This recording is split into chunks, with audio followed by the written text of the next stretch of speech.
Perhaps we need some outside universal threat to make us recognize this common bound. I occasionally think how quickly our differences worldwide would vanish if we were facing an alien threat from outside this world.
Good evening and welcome to Spaced Out Radio tonight. My name is Dave Scott. It's Roswell UFO Day. Welcome. And we got Olav Phillips here. We're going to talk about Roswell and the darker side of ufology coming up for the next couple of hours. But first, we have to say hello to each and every one of you. Shall we? Let's. Tim Mothman and his goatee sharing the gold medal tonight. Race fan with a silver. Necessary Dialogue with a bronze medal tonight. Kitty Catty Whack. Mel WD-40 is here, lubing us up for tonight's show. Why? Because Olav Phillips refuses to come on this show unless Mel has lubed up his plaid shirts. So Mel is over at Olav's house lubing up his plaid shirt as we speak. Don't forget to give yourself a little shot there, Mel, as well. Moving on, we got Robert Lamothe. The lovely, the talented Kira is here. Kira will be signing autographs after the show. Line up to the left of the studio, if you don't mind, to the left of the studio. Moving on down, super crazy. Frankie B. Gear Jammers, how are you? Morwick, how are you tonight as we scroll on down on our roll call? Kinsley, welcome to SOR Chat. How are you? Thurston Howell III is here. Thurston will be signing autographs after the show as well. Line up to the right of the studio, if you don't mind, to the right of the studio. Give me a second. Oh, my goodness. What's with my voice tonight? There we go. Stephanie Kenny Blankenship. Shane Gord, how are you guys tonight? Kathy Evans, nice to see you. T-Bone, my man, always a pleasure. Sensational Shelley, how are you? Mickey G. Magnus for Magnuson. Good to have you both here as we continue on with our roll call. Search and Destroy, nice to see you. And who is next? It's Jaquetta, everybody. Jaquetta. Digiaddict, how are you? Thomas Rock and Fap Nuts, how are you? Chris Irvin, nice to see you. Kiwi DJ, thanks for coming on in. As we scroll on down on our roll call tonight. Dutch Hank, looking Dutch tonight, man. How you doing? Nice to see you, even though I'm looking over here, not really at you because I'm reading the chat room, but it is nice to see you. Dutch Hank, everybody. Moving on down, Blue Jersey, how you doing? Algaray over on Twitch finally comes up from the shadows, working out in the dungeon, doing 480 UFO leg presses in the last 48 hours. His legs are jacked. Got lots of water in them. No bloating. Looking good. That's all that matters. Undead Jed, how are you? Pam Harris, nice to see you. Feed Me Seymour, thanks for coming on in. As we scroll on down to say hello to Luscious Jules and Road Flare. T-Bone, my man, thank you for kicking off the Super Chat tonight. The Super Chat is a wonderful way to support what we do on this show on a nightly basis. Thank you very much. East Coast Turnaround on X. Nice to see you. And Mystery Forms, how you doing? Nice to have you here as we scroll on down and say hello to John Allen and Fap Nuts again. I'm Hardcore on X. Nice to see you.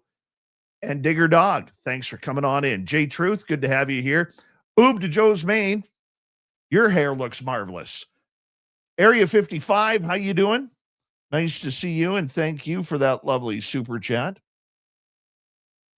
You still haven't clarified for me. Is it Area 55 in secrecy, or is it Freedom 55 now? I don't know. Jessica S. Zachariah, how you doing? Nice to see you. Hello and welcome to the radio and podcast side of Spaced Out Radio tonight. My name is Dave Scott. We have Olav Phillips, the darker side of ufology, coming on up.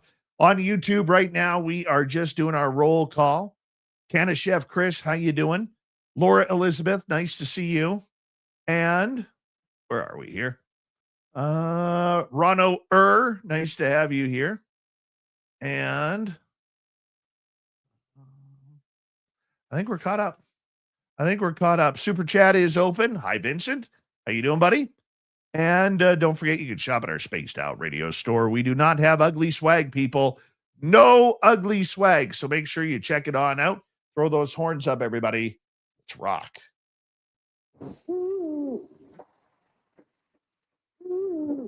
Are you ready to hear your mystic voice of the night? It's time to wake up.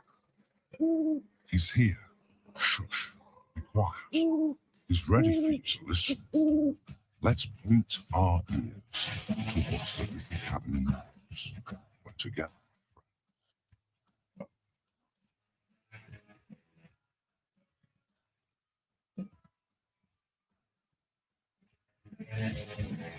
It's time for Spaced Out Radio with Dave Scott. From the mountains of central British Columbia to you listening around the world, this, my friends, is Spaced Out Radio. I am your host, Dave Scott, sitting in the captain's chair of SOR headquarters. We welcome you to tonight's show on our terrestrial affiliates around North America, digitally on every major podcast network. Our website, spacedoutradio.com. We have a plethora of features for you. Rock out to Bumblefoot, read the news wire, check out our swag as well. You can follow us on X at Spaced Out Radio, Instagram at Spaced Out Radio Show, and on Patreon in the Space Travelers Club. Tonight's show is brought to you by Caribou Con. We want to see you all up here in the heart of British Columbia, September 18th through 20th for Caribou Con. Get your VIP tickets at cariboucon.com. We're going to look into Roswell as it is the anniversary of the famed UFO crash. I mean, think about it. It was 79 years ago. 79 years ago. Olav Phillips is here. We're going to get into that and the darker side of ufology. Then in hour number 3, Swamp Dweller will join us for another spooky story. And it's Weird News of the Week night. Terry Hall and his famous mustache will be here for that as well. So let's kick things off here with our good friend Olav Phillips. This is why I love this guy. He is a respected researcher, author, publisher whose work explores some of the most conventional, unconventional, and controversial topics in the alternative history and conspiracy research.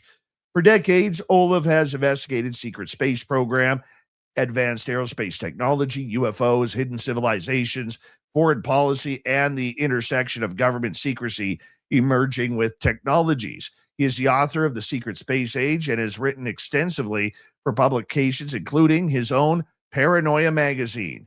He's a UFO wingnut, just like I am, and that's why I love this guy. Olav Phillips, always great to have you on Spaced Out Radio. How are you?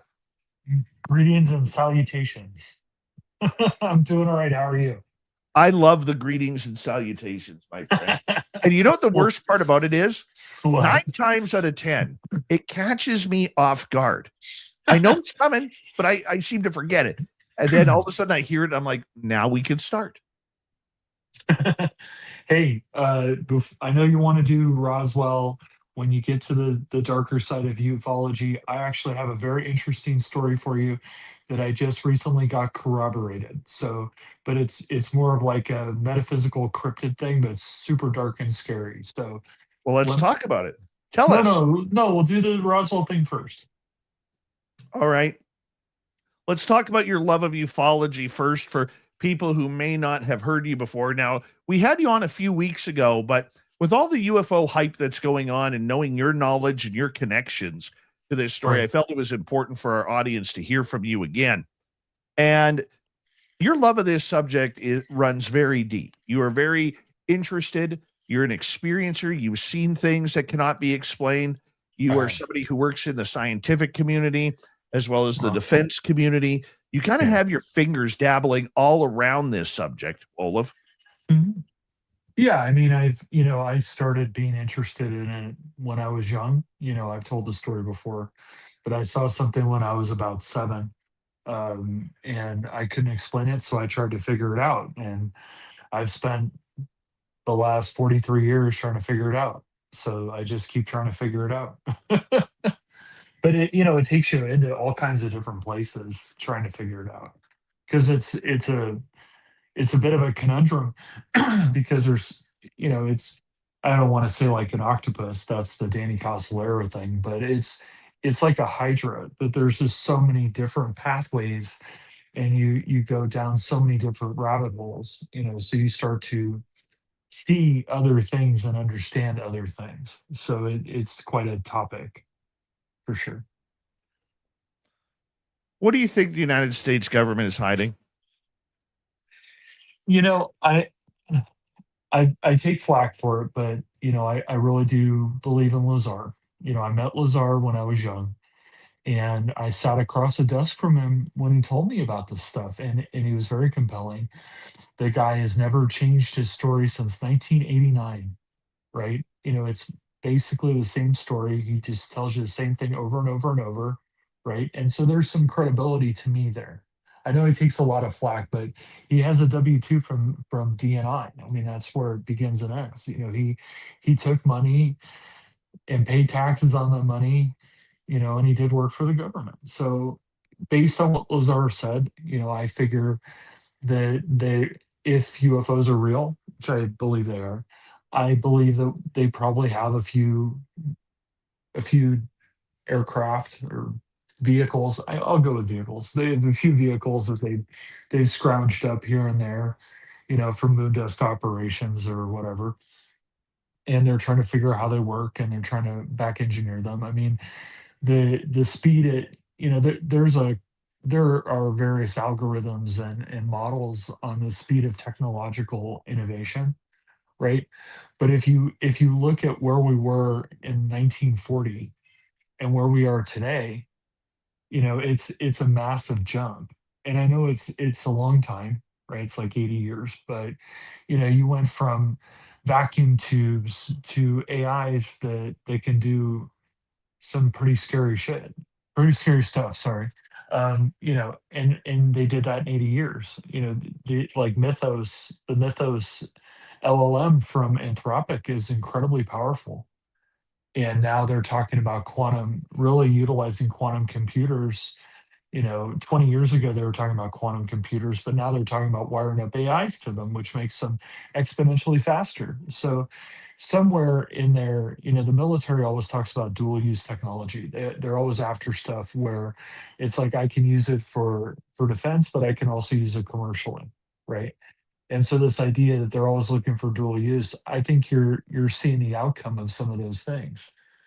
I think we did a lot of this stuff ourselves, but I think that there were places where some technology was surfaced through DARPA, and it became a part of the ecosystem of innovation. So I do think we have some vehicles. I think we're trying to figure out how they work.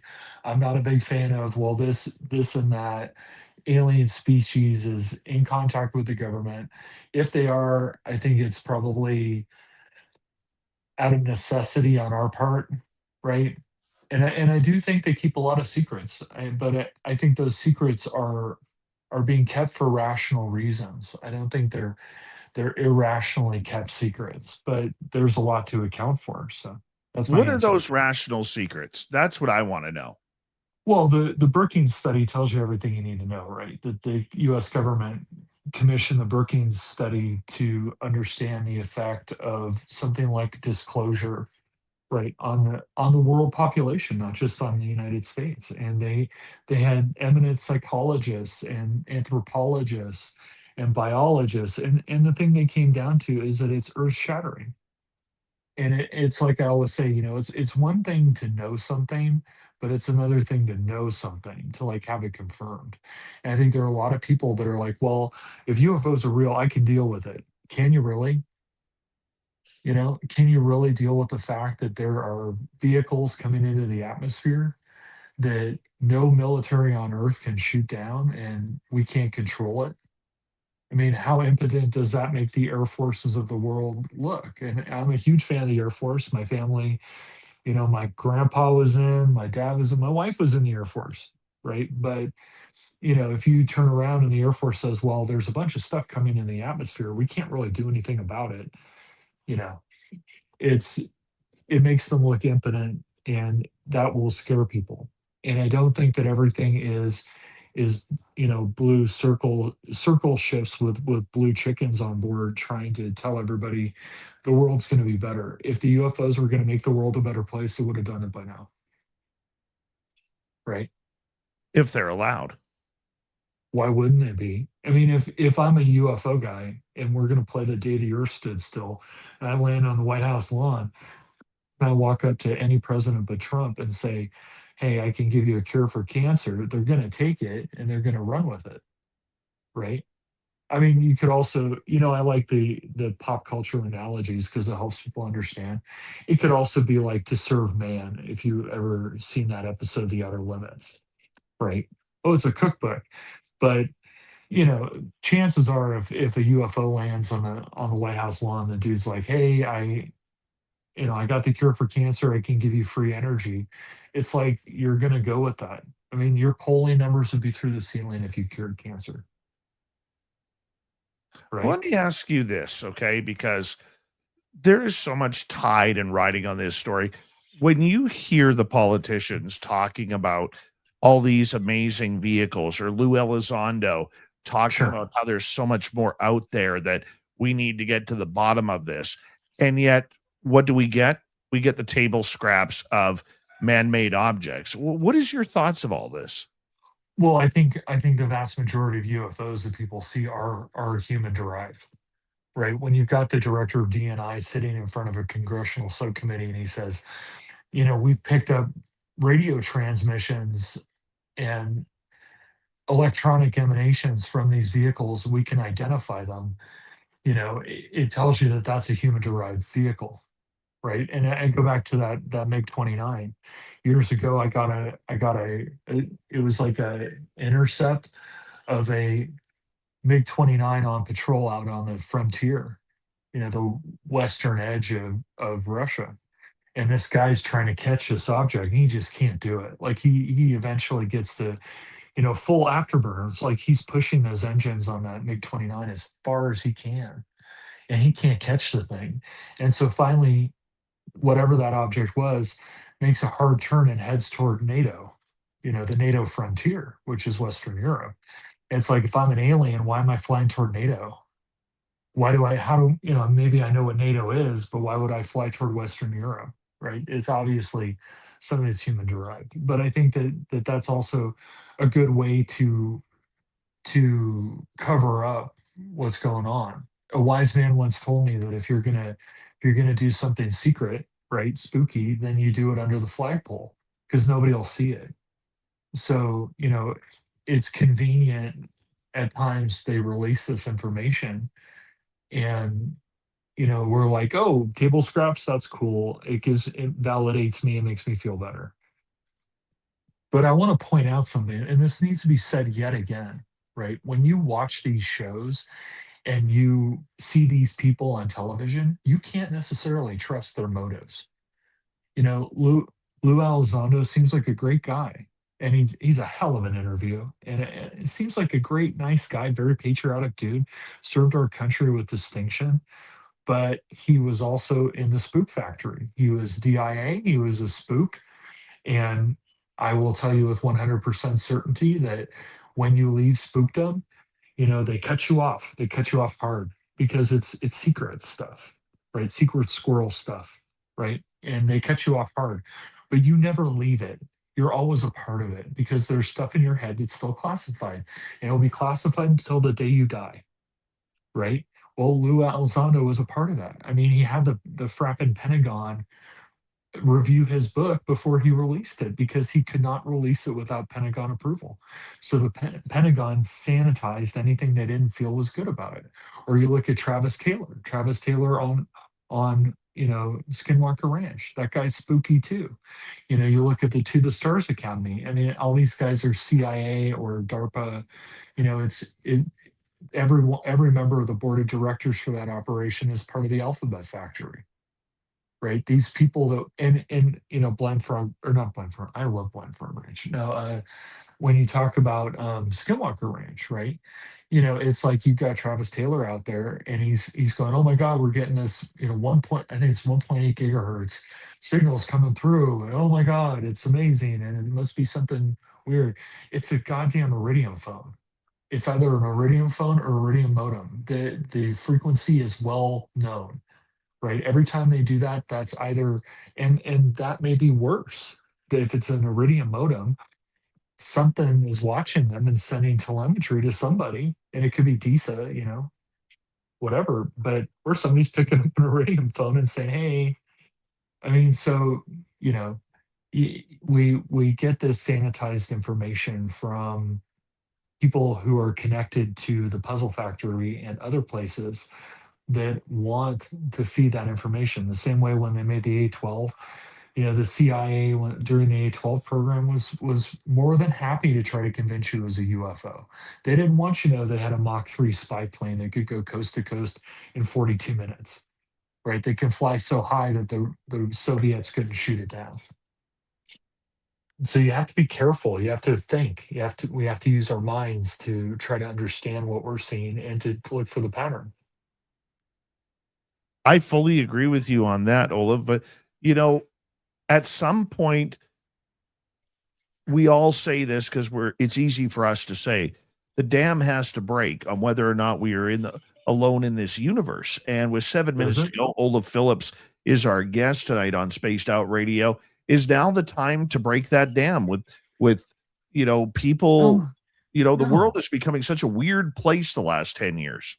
No. I firmly maintain, and I go back to a very famous thing where John Lear went to Art Bell and said, Art, do you really want disclosure? There are so many things that they've done to cover up whatever it is that we have and whatever it is we're experimenting on.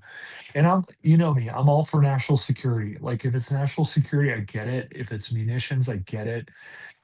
Don't tell me. I don't want to know, right? But there has been so much gray area stuff done to keep the secret that there is a check that's going to get cashed, and the minute that they disclose it, and they almost have. I mean, you can look at the Bobby Ray Inman thing with Bob Oshler, right? I firmly believe that Oshler was talking to Bobby Ray Inman, and they were talking about having a sideshow operation where they drove around with a bunch of trucks with bodies from Roswell. I firmly believe that Inman was telling him the truth. So they tried. They almost got there, but Oshler went public with it instead of going through with the program, and they retracted it. But I don't think there's ever a time when it has to be done. It just doesn't work that way with governments. I mean, it's not us.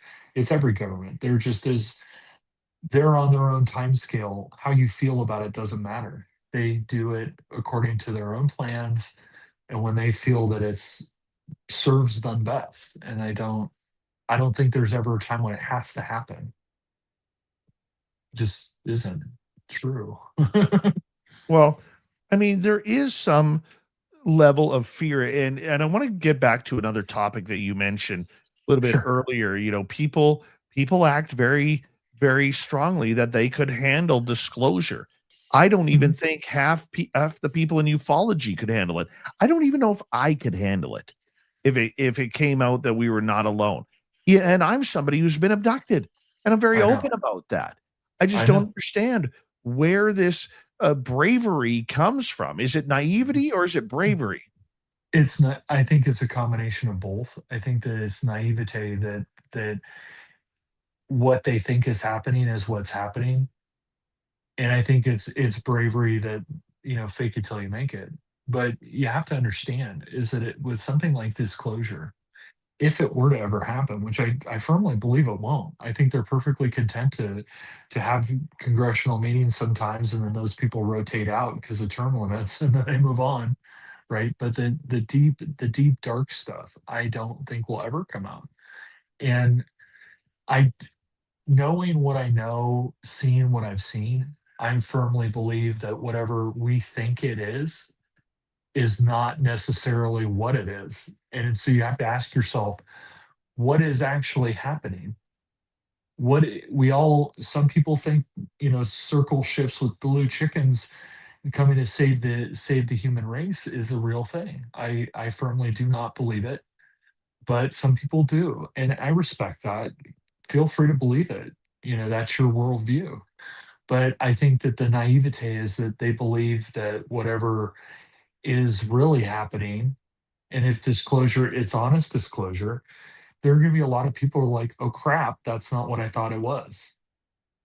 And maybe it's more like the X-Files and the black goo, right? That it's like they're trading things for technology, or they're trading things for weapons, or they're trading things for, you know, some semblance of control. I don't completely buy that, but how do we know what is actually going on based on the scraps of information we get? Right. I watched a hangar door open on the side of a mountain. It's like when you see that, Dave, it's like, what are they doing? They have a hangar on the side of a mountain that's like 13,000 feet high. What are they actually doing that they have a facility inside of a mountain? Well, maybe they had the barbecue going with a nice couple of prime ribs on there. They just wanted to aerate out. And mind you, that's after I saw Bigfoot earlier in the afternoon. In the afternoon, I saw Bigfoot. That night, I saw a hangar door open on the side of a mountain. Isn't it weird though? Let's stop right there for a second because we got 2 minutes left before we go to break. At the bottom of the hour, Olav Phillips is our guest tonight on Spaced Out Radio. Olav, isn't it weird though how, like you just said, you had seen a Bigfoot, and then later that day you watch a door open up in the mountain? Isn't it weird how these pieces of phenomena seem to glue together like that? It's not weird to me, but I'm a 14, right? I've seen that pattern over and over again. That wherever you have a lot of Bigfoot sightings, there's always a lot of UFO activity, right? I don't know what the causality correlation is on that, but it is true. Like where I live, in the mountains, like we're like the epicenter for Bigfoot for the state of California. And what else do we have? Just crap tons of UFOs. Like, so there is a correlation. You see the whole Mothman thing. The Mothman showing up, there's UFOs. It's like, why? Nobody has that answer. No one. It is kind of strange how it cycles that way. It totally does. And It is, and it actually goes along with what I just heard. So maybe I should talk about that when we come back. Well, you know what? The one thing that I love about you coming on this show is how diverse you are with every topic. You are so in the know and understanding of what is going on that I think it's just a benefit to our audience every time you are on this show. And you're too kind. You're too kind, Dave. Even though you wear a lot of plaid, be honest, what color plaid are you wearing today? It's like gray and red and white. Oh, very nice. Very nice combination of colors there. Very Canadian, even though you're in California. Olav Phillips is our guest. He is a producer. He is an author. He is a publisher. He is a researcher. He's an experiencer of all things unknown. And when we return, we got to get into Roswell with him because it was 79 years ago that Roswell happened. And if we don't touch on it, well, then we're doing you a disservice. This is Spaced Out Radio.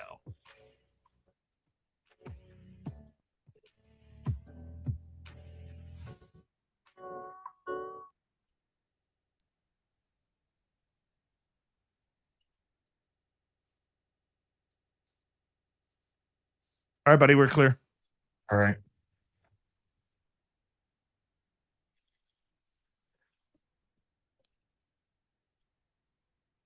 No, I think you'll Good enjoy start. this. That's a good Yeah. start. I talk too much, so I gotta work on that. Tom King, how you doing? Good to see you in the room. F.U. Zaddy, how you doing, buddy? Who else we have? I haven't said hi to. Hey, for once in my life, I actually have something to push. I'll do it at the end. Nice. Tom King in his Speedo shooting a UFO video from his hot tub.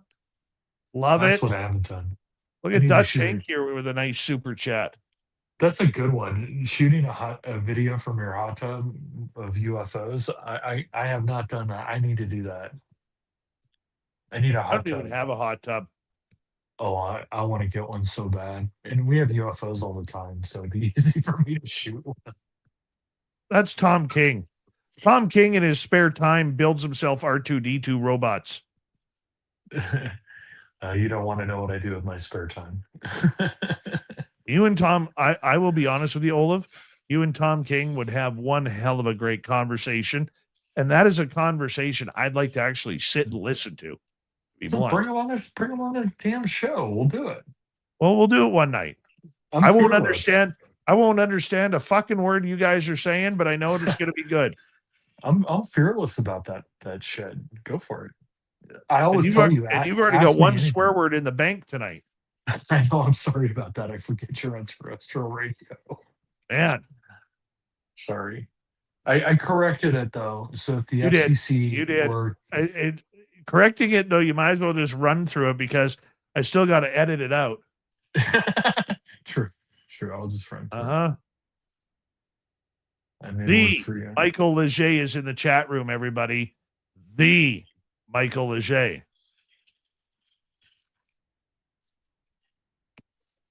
Olav, what do you think of Avi Loeb saying orbs could be meteoric? We'll get to that in the next half hour. Yeah, ask any top of the hour. We will. Hey, to anybody in the chat, ask any question you like. I have no fear of answering any question you ask. Mm-hmm. I don't. Jeremy Jones. Sorry, Olav. Jeremy Jones, how you doing, buddy? T-Bone, I'm just going to leave the super chat up there for a little bit, but I will get to your question in hour 2, okay? All right? Do we have a deal? The Avi Loeb one is a good one. It is. Avi Loeb. I like that. All right. We got about 2.5 minutes.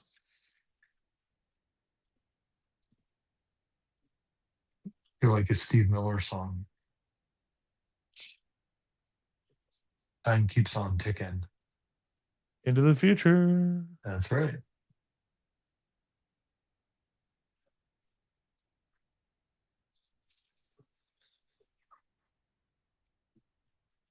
Just to answer his question, though, I think it's highly likely that a bunch of meteoric dust would make it through the atmosphere and then somehow ignite to become a luminous orb. I don't know how that would work. I don't know what the hell that. I saw one over Shasta, an orb. Oh yeah. Yeah, we did a CE5. Oh, nice. My son, me, and then my friend at the time, we did the whole like CE5 thing with the flashlight and the whole 9 yards, and we had an orb fly a treetop level over our campsite, and then it kind of paused for a minute and then shot out. My friend at the time, he actually had to admit to me, he's like, "I saw a UFO." I said, "Yeah, you did." All right, hold on right there. Thank you tonight to T-Bone ×2, Area 55, and Dutch Hank for the super chats. Greatly appreciate your love. And Troy SR71, how you doing? Nice to see you. Gaspiracy, good to have you here, saying it's nice to see Terry Wrist is back on SOR. I'm not Terry Wrist. I could guarantee Olav is not Terry Wrist. No, if he was, I'd be calling him Terrence. I was a kid when that book was written. Like, I was in my 20s. I didn't even know Greenfield at the time. All right. We got 15 seconds. Do us a favor, if you haven't already, give us a thumbs up. It helps with our algorithms. We'd greatly appreciate it. Don't forget after the show to leave a comment and then tune in to WABC where I'll be on the air. Here we go. And super Here we go. chat.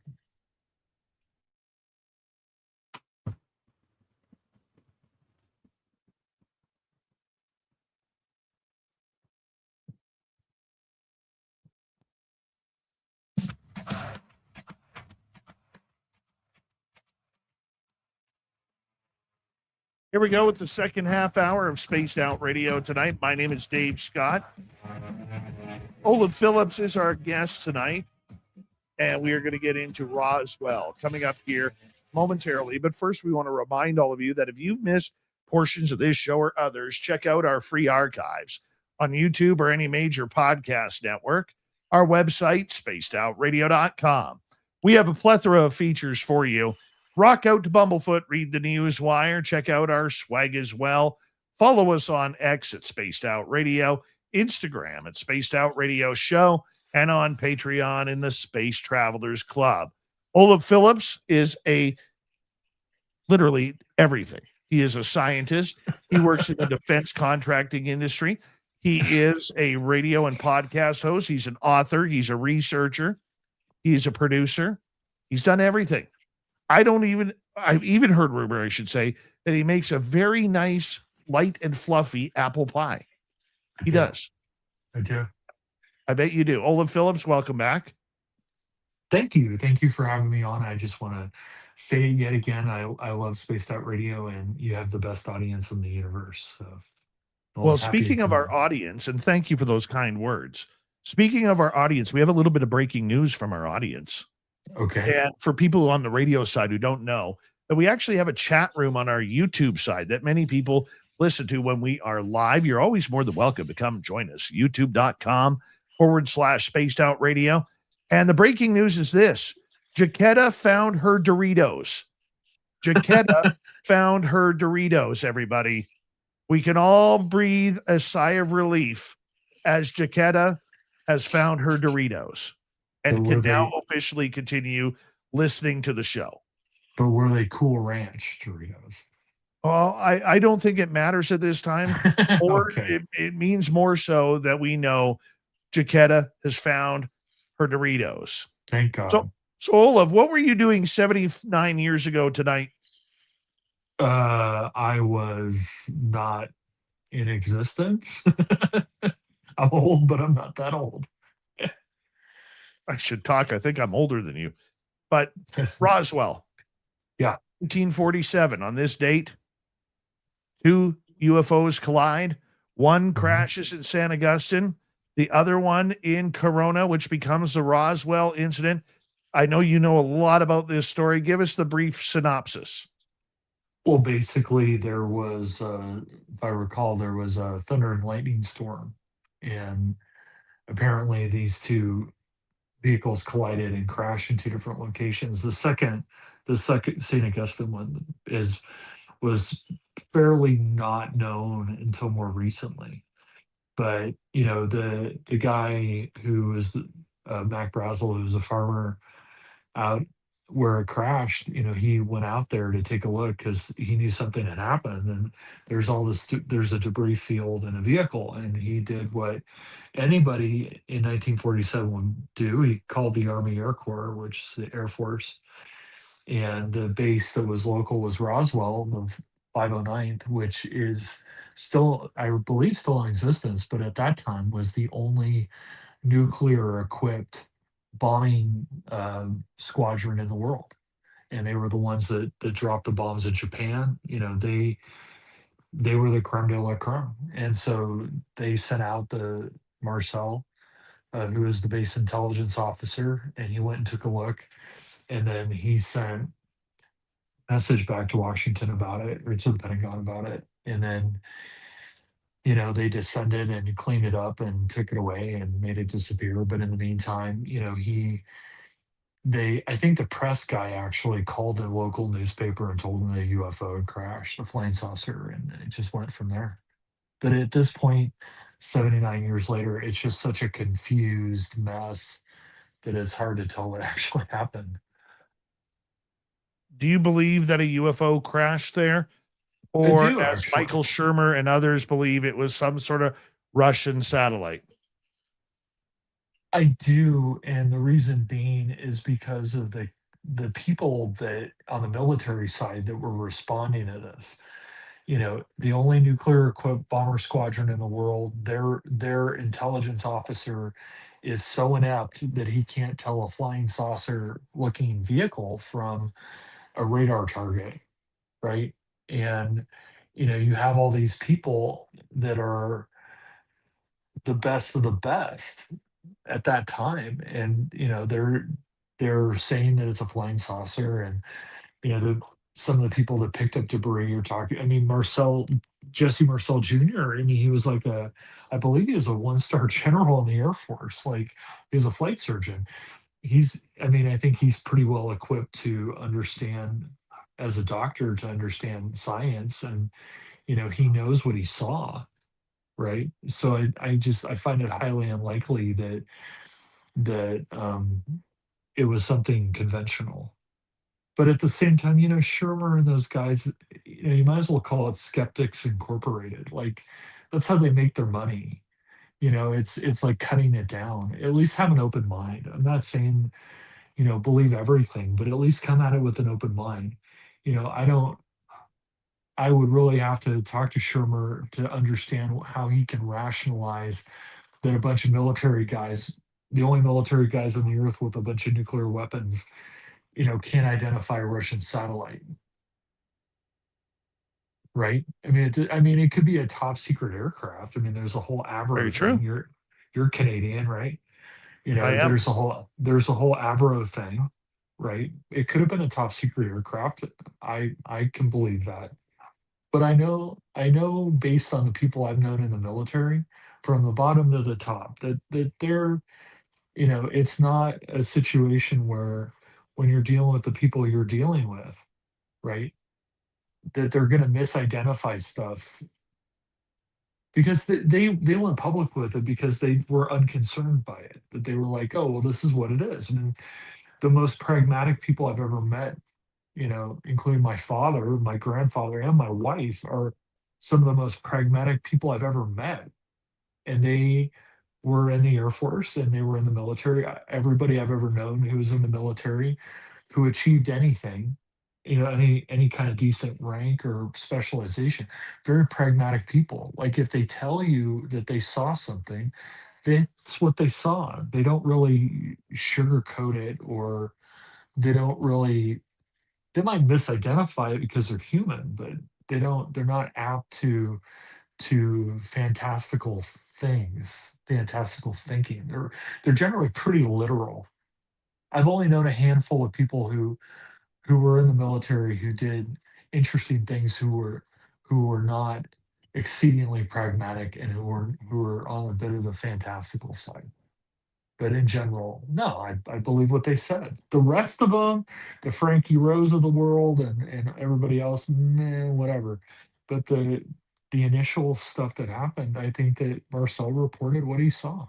And if you look at the reconstruction of the Ramey memo, those guys that reconstructed it piece by piece to be able to read it, it talks about a flying saucer crashing, and it has details about it. One of the questions that I have is, why do you think so much has gone into Roswell and San Augustine crash always gets ignored? I think because there were enough people in Roswell, the town, that knew about it, that saw it, and that were willing to talk about it, that it just overshadowed it. And nobody ever spent the time to look into St. Augustine. Not until more recently. It's only been in the last, what, 15, 20 years that people looked into it. They've been going off about Roswell since it happened. 79 years, right? But a lot of people, I think they also saw it as two different things, because we didn't have the information that we have today, right? I mean, I can take flight paths and other stuff, and put it into an AI, and I can reconstruct what happened, like quite literally. They didn't have that capability back then. It was a guy with a piece of paper and a pencil trying to figure out what happened. And so I think it just got overshadowed. There's also the whole thing about all the bodies and other stuff that were recovered. And, yeah, I think it just,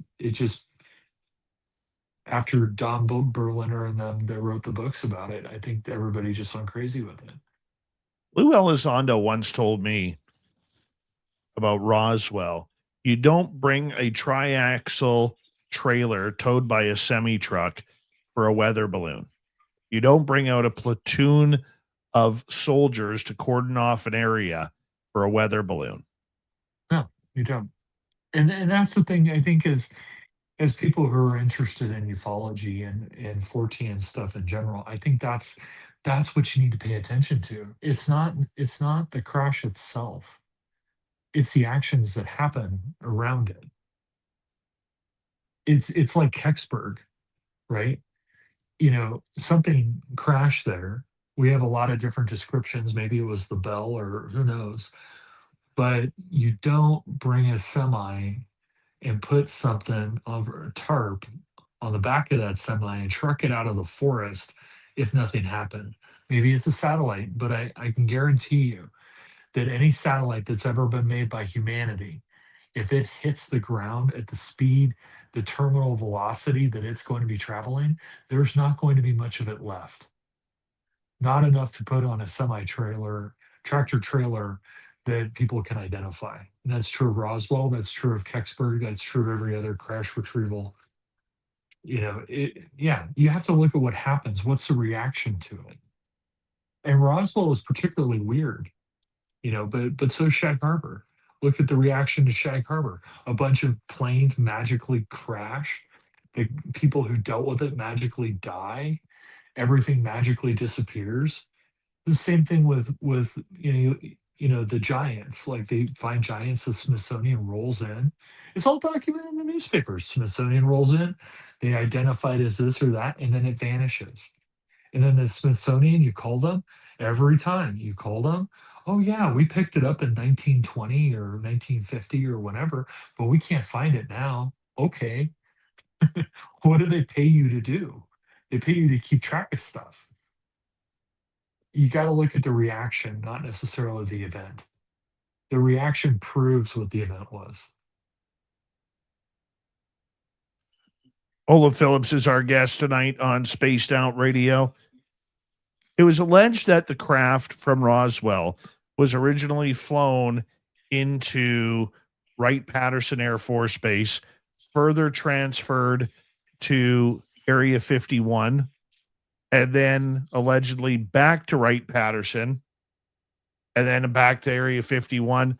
Where do you think this craft is now? I think it's at S4, which is north of Area 51. It's Papoose Lake. If it's anywhere, it's there. I mean, everything that, Wright-Patterson's the right place to take it, the whole Blue Room, right? It's the right place because that's the Foreign Technology Division. But Area 51 is controlled by Lockheed. And so if you're going to have an SAP program, a special access program run by Lockheed that can't be FOIA'd, it's going to be there. But it can't be Area 51 because Area 51 doesn't have the stuff to do it. Time and time again, we hear from people who actually worked at Area 51, and there's no big underground vault down there. And I believe them because the satellite passes would show it. S4, which is where Lazar claims that stuff was, is a much better solution because it's not where anybody would look. And back when I was young in the 90s, right, I bought a high resolution photo of S4 as high resolution as available at the time. I think it cost me like $150, which on a student income was a lot of money. I got yelled at something fierce for that one. But if you take a high resolution satellite photo of where S4 is supposed to be, you can see the seams where the hangar doors are. You can see the air pipes in the hills around the lake bed. You can actually see the air pipes that are required for a bunker or for some kind of underground complex. I think they want you to think that it's an Area 51. Is it about throwing curveballs? Trying to figure out where to put things, where to hide them, what's the best way to get rid of that conversation? I mean, there's a Well, lot that goes into this, Olav. there's two separate problems. Well, actually, there's three separate problems, right? One is you need the people to look at it who will understand, at least at some level, what they're looking at, right? And Area 51/S4, it's Lockheed Skunk Works, right? If you have a vehicle that you can't identify, I think they're eminently qualified to figure out what it is. Any other place you'd send it is somewhere like Ray Patterson. Ray Patterson is the head of it's the epicenter of the Foreign Technologies Division, Moondust.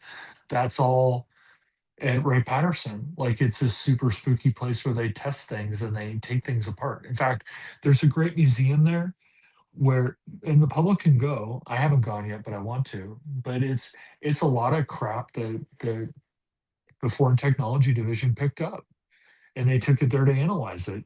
Russian tanks, Soviet tanks, helicopters, aircraft, trucks. You know, it's because that's where you take that stuff to have it analyzed. And then there's also the case of there's two cats fighting.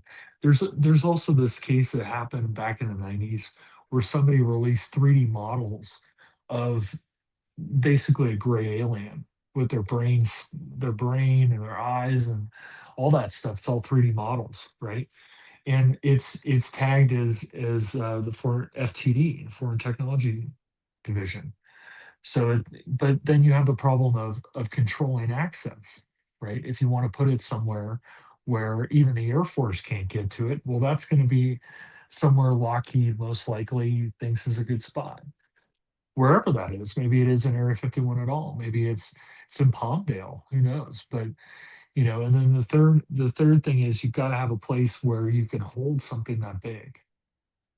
So, they probably shuttled it around to shuttle it between, where experts were that could take a look at it. Olav Phillips is our guest tonight on Spaced Out Radio. What about the bodies? They're probably with the vehicle, I would imagine. Because the thing is, well, there are two truths at once, right? One thing is when you want to hide something, you want to separate it and make it the lowest common denominator, right? So, like, I always tell the story of my mom worked with this lady whose husband was a very sophisticated machinist, and he spent his entire work life making bolts, like super high tension bolts, exotic material, right? And he never knew what they were for. He just knew that he had to actually machine bolts one at a time. And then one day, he went to a museum and saw a training reactor that was used in submarines for training the nuclear engineers how to run the reactor. And he turned to his wife and he said, "That's the bolt that I made." And only then, after he retired, did he know what that bolt was actually used for. So you want to separate the stuff out, but at the same time, you also, you know, contextually, you may need the bodies with the vehicle because the body may have something that the vehicle needs, like a fingerprint or something else. And you have experts that are working on the vehicle. Maybe you want to centralize them to some extent. So both things are true. So it's probably a combination. How many bodies do you think there were from Roswell? Oh, I have no idea. How would Two? anybody know? I would, based on what Lazar said about the Sportster, I would say there's probably a minimum of three. I don't I know was how thinking intact they are. 3 to 5. I was thinking. Yeah, because the drawings that Lazar has done and the 3D models that he's actually made show three seats. And three is a magical number for whatever reason in the universe, right? So, I think three minimum would make sense. I don't know what condition they're in. If you have some sort of an organic being sitting in a seat and it hits the ground really hard, I don't know with that kind of technology, what condition the body would be.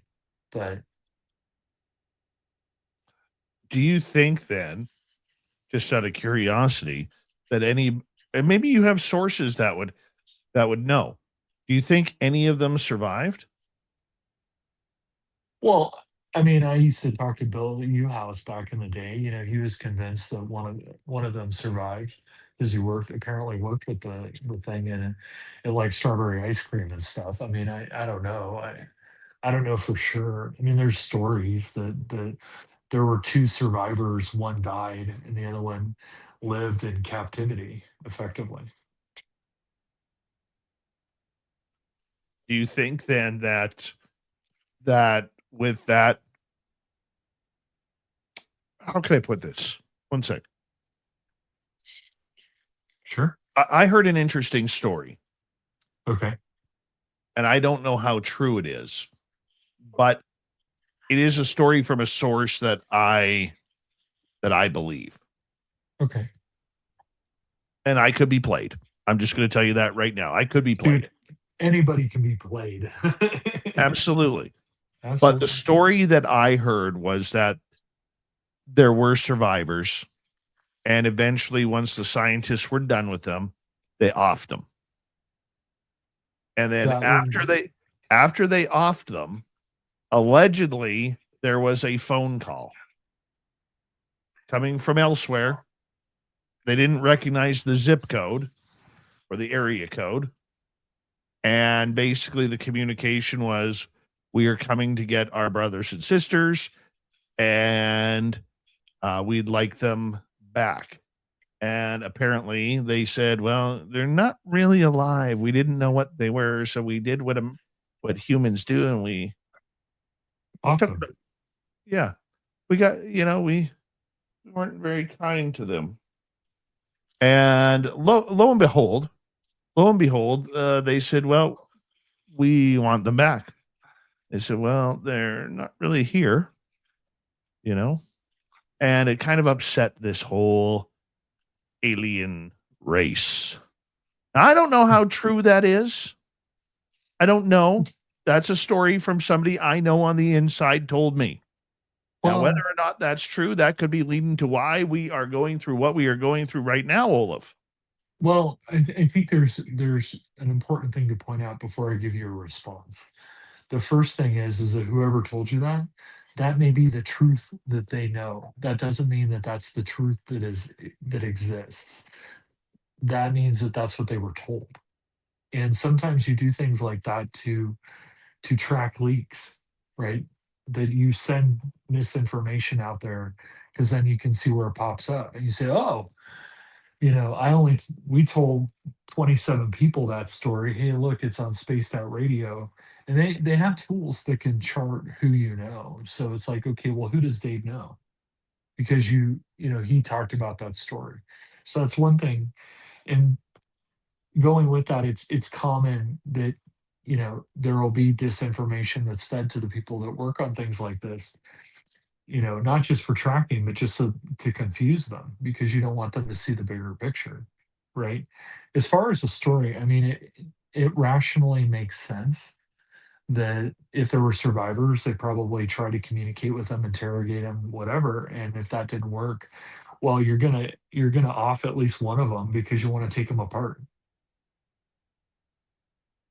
Olav, we got about 30 seconds before we have to go to break at the top of the hour here.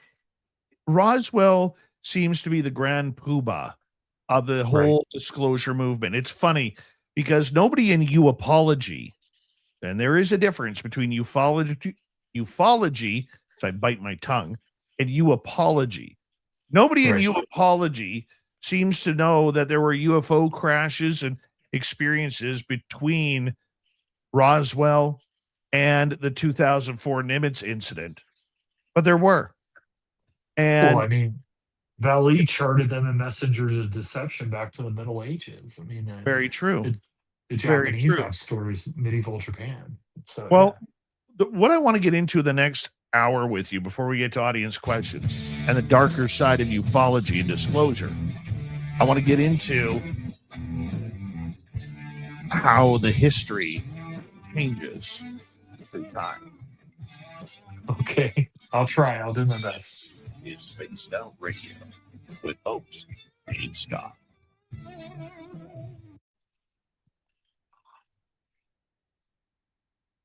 I totally forgot what I was going to say. Damn it. It's okay. We're going to play a video here. We got about 5 minutes, Olav. Okay.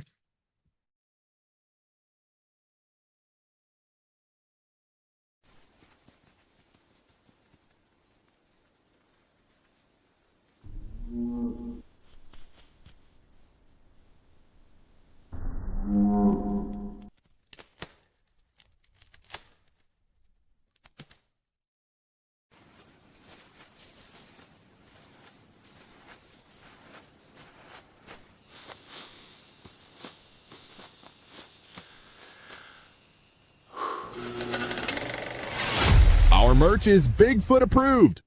We have t-shirts, we have mugs, we have hoodies, we have socks, we have hats, we have stickers, and so much more. Whatever you're looking for, we have you covered. Why just be a fan of the paranormal when you can buy Spaced Out Radio merch and look the part? Our merch ain't ugly, folks. Check out the Spaced Out Radio store. Find the link in the description below.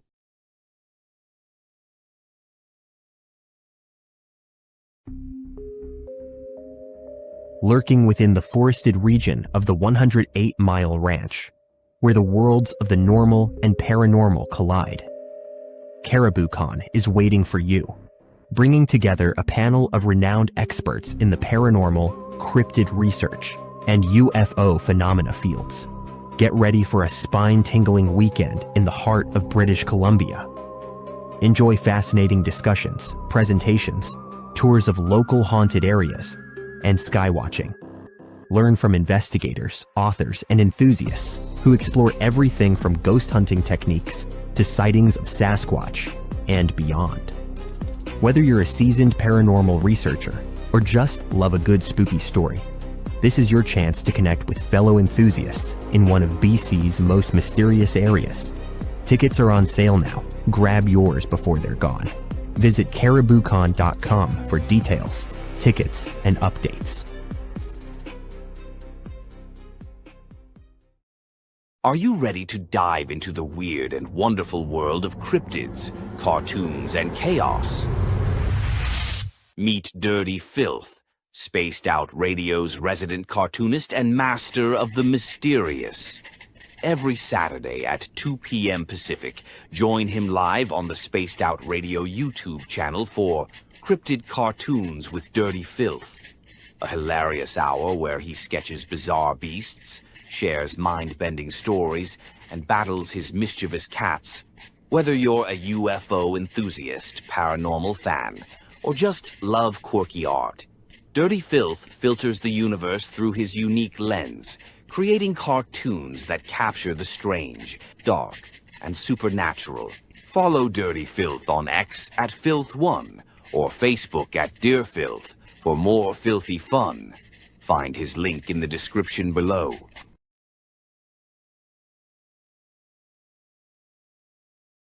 Spaced Out Radio wants to hear from you. We love our community, and your voice truly matters. Drop a comment after every show and let us know what you thought. Agree with our guests? Tell us why. Disagree? We want to hear that too. We read every single comment. Jump into the live chat during the broadcast and be part of the conversation in real time. Got a killer topic idea? Your suggestions help shape the show. And if you want to take it even further, join our Patreon for bonus content and direct feedback opportunities with Dave and the team. This is your show as much as it is ours.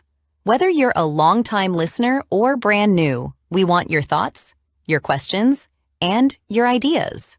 And let's keep building this incredible community together. Spaced Out Radio, where the conversation never ends. What are you waiting for? We're listening.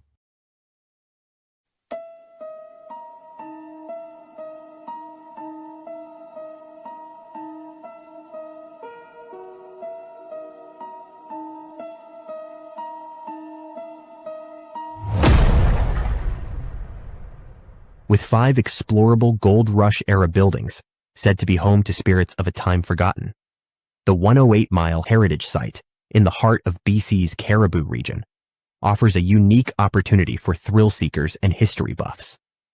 For an evening of historical fun, step into our guided ghost tours, where spine-chilling stories of gold rush legends and unexplained encounters come alive. For those craving even more, inquire with us about conducting a hands-on paranormal investigation of your own.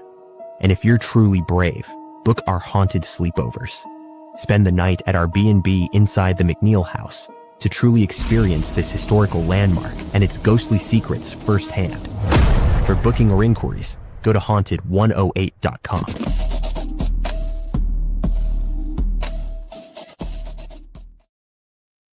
All right, we have Olav Phillips here. We're coming back in about 40 seconds. Big thank you tonight to T-Bone ×2, Area 55, Dutch Hank for the super chats. We greatly appreciate your love and support of Spaced Out Radio. Thank you to everybody who's given us a thumbs up so far. We appreciate that. And Olav, what was I coming back with regarding Roswell? Oh my God, I'm having... Oh, it was about the bodies and the story. Yeah. We'll get into that. Okay. All right. Here we go, everybody, in 3 seconds.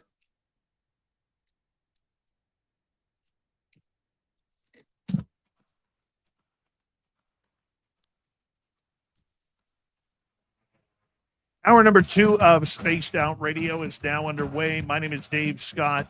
Thank you very much for tuning us on in wherever you are on this beautiful planet we call Earth.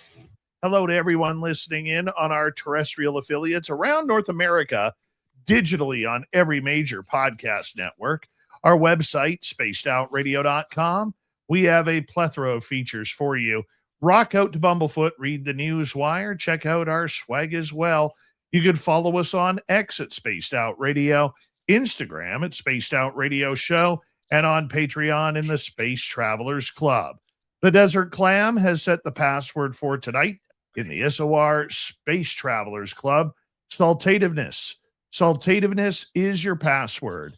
Use it wisely, Space Travelers, as the Clam sets the password each and every night right here on Spaced Out Radio.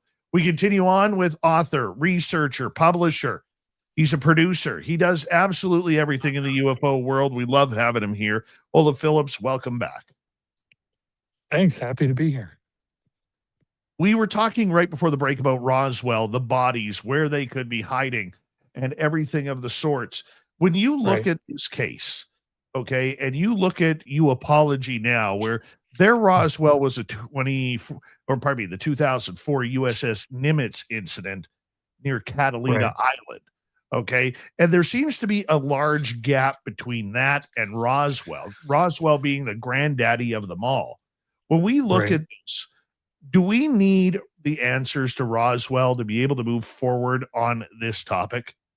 No, I don't think so. I think Roswell is just one example, of the topic. I don't think that you need Roswell to do anything. I think they're all independently researchable. It's just one example.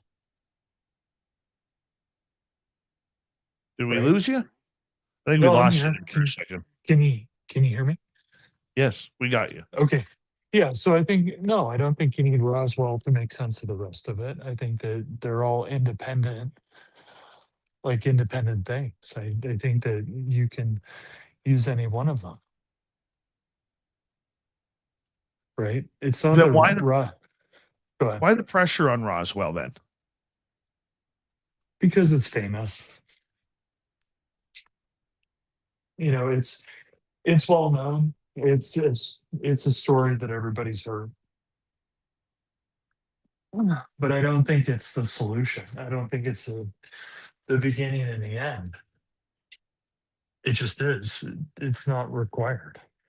If you were to pick one story, maybe it's a case we know, maybe it's a case we don't know, that could blow this wide open, what story would you be going with? What evidence do you want to see? Interestingly enough, I think it's really the one that always captured my attention was the Bobby Ray Inman thing with Bob Oshland. The guy's got. I mean, had a video. I think he died, but the guy had a video that was sent to him. That was, basically like a promo video for the whole shoot match of these. And it had like three models of the semis, and 3D models of this is how we're going to display the bodies and the wreckage. I mean, I think that for me would blow it open. I think also really understanding what we saw in STS-48. STS-48 to me is one of the most compelling UFO videos I've ever seen in my life. And I think that putting the work into STS-48, understanding the orbital mechanics, where was the space shuttle really, you know, putting that through a modern analysis, I think would really tell us a lot. What are we actually seeing on STS-48? Are we seeing a Star Wars defense system fire on a UFO? Right? I mean, you see the thing fly into the atmosphere, something shoots past the camera, there's a flash, the thing turns around and flies out. There's so many other more obscure videos and information that I think is far better than Roswell. Roswell is so confused at this point. See, I think we need Roswell. I think we do. Only because it's famous. I mean, it's not, you were talking about, this kind of thing that happens in ufology where we forget everything, right? We're like amnesiacs. And it's very true. There are documentaries you can watch back from the 70s where they talk about like cattle mutilation before Linda Moulton Howe ever heard of it, right? And they showed in the documentaries, they show that these cows that were being killed they had phosphorescent powder on them, so you could take a black light and run them over the cows and see which ones were basically tagged. And it's like, you got to ask yourself, why would an alien put phosphorescent powder that can be seen by a black light on a cow? I mean, you'd think that they're way more sophisticated than that, right? But we forget about all that research that was done back in the 60s, the 70s, the 80s, the 90s. It's like it never existed. But there's stuff in there that's fascinating, like the count thing. But it has nothing to do with Roswell. I mean, Roswell is just one crash. People have written entire books. I think the Woodses, they had a whole crash retrieval book where they talked about dozens of crashes. Why is Roswell any more or less important than any of them? Have you ever heard of that craft that allegedly crashed that is so big that they had to build a building around it? Is that just rumor or is it actually real? I heard that somewhere. I want to say that was actually tied to a moon dust retrieval what's his name? He's a lieutenant colonel. He wrote a book about moon dust, and there's a story anyway that this massive UFO crashed in like Mexico, and it killed a bunch of people in the Mexican army, and we had to take two Chinooks with a net to carry the thing back. It was so big, but I don't remember specifically. I have heard that is either in Canada, South Korea, in the Middle East somewhere. I mean, there's a lot of rumors about that one. Yeah, but you notice that the three locations you gave me are radically different. Canada, the Middle East, and South Korea. Those are radically different places. So are we playing telephone or is there misinformation? Right? That's the question you have to ask yourself. It's like, okay, there are stories that are fairly provable, like the Jackie Gleason thing, right? Gleason's own wife said that he went to meet Nixon that night. And when he came back, he was a completely different person. And Nixon was in the area, and Gleason was there in the area. And there's a stretch of a couple of hours where Richard Nixon, President of the United States, went off the face of the earth. Like there's no record of where the hell he was. That to me is more interesting than Roswell. Yeah, the Jackie Gleason story is pretty amazing. Yeah. Or the gut, the sightings by the astronauts. I asked a cosmonaut once about it. And his response was, because he was a scientist, his name was Georgy Grechko. And he told me he was up on Mir. And he told me, he said, you see a lot of weird stuff out there. And I said, well, did you see an actual UFO? And he's like, I don't know. I don't think so, but I'm very skeptical. But he's like, I will tell you that, when I spent day after day on Mir and I'm looking out at the Earth and this and space, he's like, you see some really weird stuff. I mean, the story, the story of Sputnik, right? They launched Sputnik and something chases Sputnik for like 5 orbits, basically chased Sputnik until it re-entered, right? And then we launch, not to be outdone, we launch Explorer 1 as fast as we can. Same thing shows up and follows it. Is it the Black Knight? I don't know. But something followed it. And they kept saying, oh, it's the classic line is, oh, well, that's the rocket, right? That's the rocket housing that's following it on the same orbit because it launched it. And it's like, that's great, but the thing changed speed. And then it left. It didn't re-enter. It left. So it's like these stories are far more interesting to me than Roswell. Even Alternative 3, which I was obsessed with at one point, is more interesting than Roswell. Roswell's just overblown. And people can get frustrated and angry at me for saying it, but I think it's true. Everybody wrote a book about Roswell. There's 100 different theories. It's a satellite, it's a radar reflector, it's a UFO, it's a German aircraft, it's Japanese. It's like everybody's got a pet theory.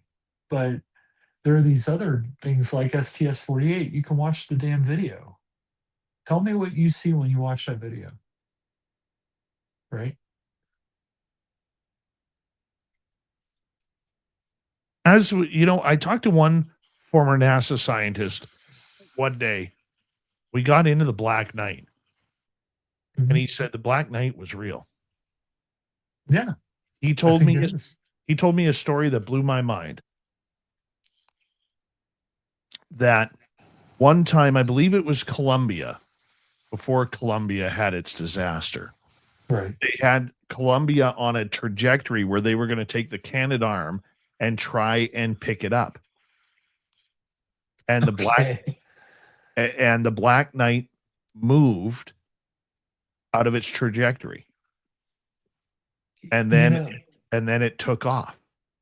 One of the things about the Black Knight, right, is that it's this idea of long delay echoes where you can send a message like a radio transmission to the L3 point. It's their location that's gravitationally neutral. It requires very little power to stay in place because you're at an equilibrium between the gravity of the solar system, the Earth, the Moon, the Sun, right? That it's stable there. And so I've always had this theory that it sits there because of long delay echoes. And so you send this radio transmission to the thing, and then it sends it back to you at intervals that are prime numbers, right?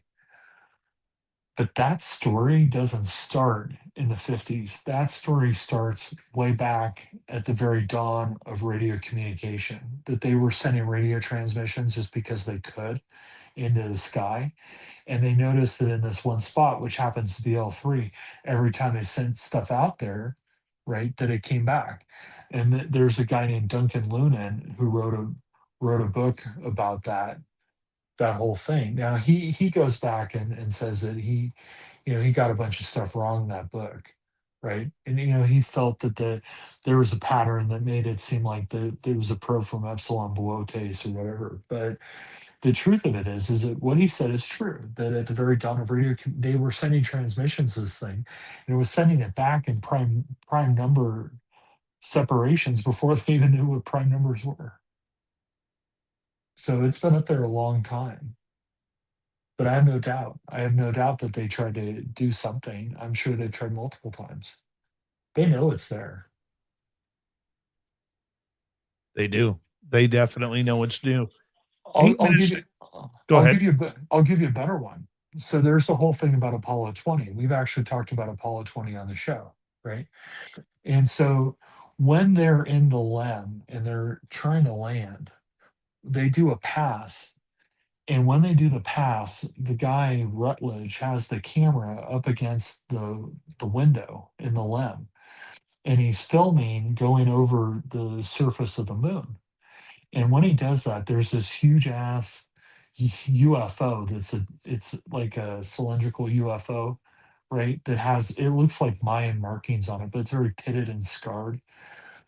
That that thing that you see in that film where he's filming going over it, you can, if you know which ones to look for, you can see that object on NASA photography. It is there. Like you can literally find that UFO in NASA photos for multiple missions. It's there. These things they know. They know because they took photos of it. And they're in a public archive. It's hiding in plain sight. They absolutely know the Black Knight is there. They know that thing's on the moon. Right? So, they definitely know there's something going on. Right.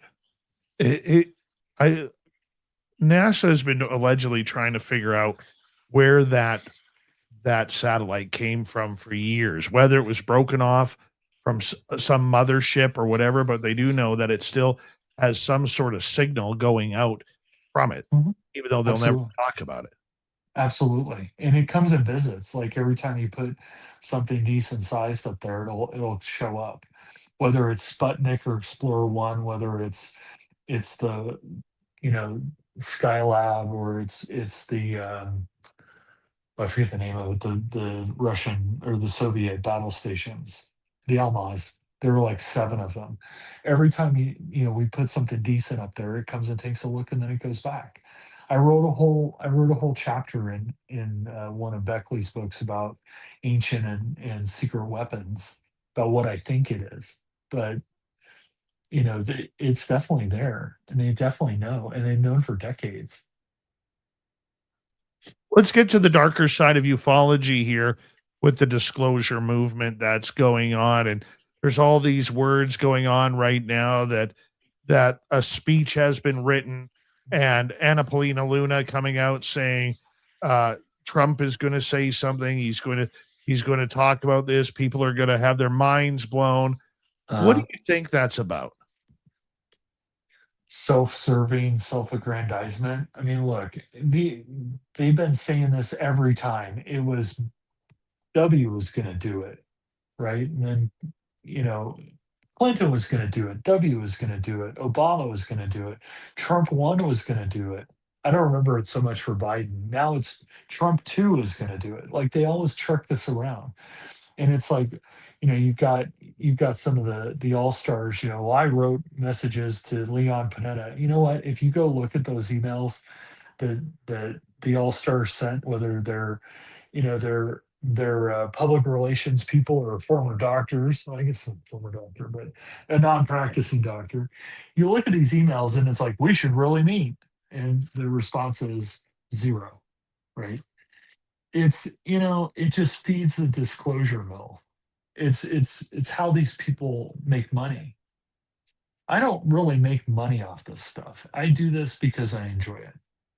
But there are a lot of people that make money off of it, and you have to look at the paycheck. And these people who are touting disclosure, I mean, the Spielberg movie doesn't help, but They said that about Close Encounters of the Third Kind. Oh, Close Encounters of the Third Kind. See, it's the Holloman Air Force Base thing. And, disclosure. I'm still waiting. I'm 50 years old and I'm still waiting for disclosure.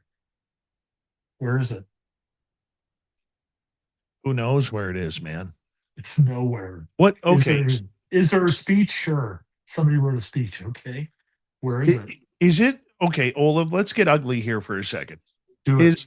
Is this about control? We hear, for the last few years, we've seen people like Ryan Graves and others coming out saying the sky over America is not safe. These UAP, which are balloons, ice crystals, birds, whatever, drones, they are causing troubles. These UAPs, these dastardly UAPs, we got to figure it out. Now, recently, Tim Gallaudet, the former Rear Admiral of the United States Navy, comes out and says the water isn't safe anymore because of the UAPs or the USOs. We've known about that for 20 or 30 years. But what I'm saying is, are we seeing a fear-mongering tactic here for control? Fear sells. When I lived in the Bay Area, everybody watched Channel 2 News, the Fox affiliate, right? And it was the Blood and Guts channel. If I watched Kron or K-Pix or any of the others, right, it was like news. They had human interest stories, but not Channel 2. Channel 2 was always blood and guts. There's 16 murders in Oakland, 17 car thefts in San Francisco, the world's coming to an end. And they had the highest ratings because fear sells. I think that some of these people are benefiting from it. Personally, I am uneasy with the idea that aircraft or vehicles can fly through the sky and we can't really do anything about it. That's unnerving to me, so I don't think about it. But the honest truth is, it bothers me. And I told you, I have a lot of family who was in the Air Force, right? And every one of them was trying to keep the skies safe in their own way because that's their job, right? But they have to admit at some level, you can't, because you can't shoot it down. You can't disable it. You can't control it. I don't think it's a fear thing. I mean, if anything, it's being used as a fear thing politically as a control mechanism to justify things that are unjustifiable. I could see that, but that goes with the idea that disclosure will happen. And I've told you many times, I don't think it will ever happen. It's not in their own best interest. So is disclosure then in the best interest of the public? That's a loaded question. Because on one hand, of course it is, because, you want to have transparency, right? But on the other hand, high volumetric disclosure, right, could cause cultural instability. I mean, to the point where not this pope, but the last pope was like, oh yeah, if aliens, I believe in aliens, they're somewhere out there according to the Drake equation, and if they exist, they're children of God too. Well, that's the thing of telling all the Catholics in the world, hey, don't be scared of it. They love God too, and Jesus and all this stuff, and you can feel okay about it. That's a calming tactic, right? But at the same time, it's it's a hard question, because I do believe that there would be a fair amount of societal instability caused by a full volumetric, meaning very, very huge disclosure. How would you feel, Dave? Well, maybe you're the wrong person to ask, because you were abducted by aliens, like you've been inside a ship. You remember this stuff, right? So maybe it's less fearful for you. I was never abducted by aliens. I'm still scared, buddy. I don't know how I would react. I really don't. And I think people who say they know how they're going to react is something completely false. I really do. And even as an experiencer, it's like my dream is an up and close encounter with a Bigfoot or another UFO. I don't know how I would react. And I'm somebody who has been in that situation. Look, And hold that thought. okay. We're going to get to audience questions and more Dark Side of Ufology next.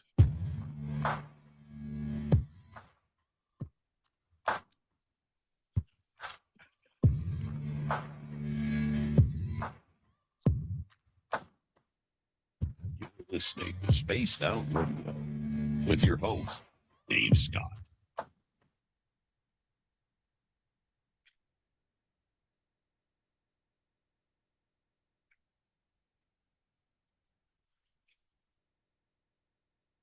All right, buddy, we're clear. Okie doke. Good show tonight, Olav. Thanks. You're doing a good job too. I just want it to be entertaining and interesting. You always are, buddy. Well, thank you. I You appreciate always are. You're good that way. it. You're one of those good eggs, Olav. I don't know about that sometimes, but I do try.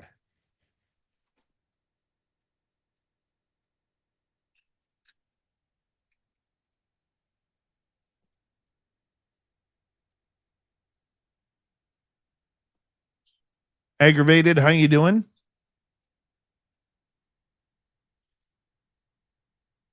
Govbuster, nice to see you.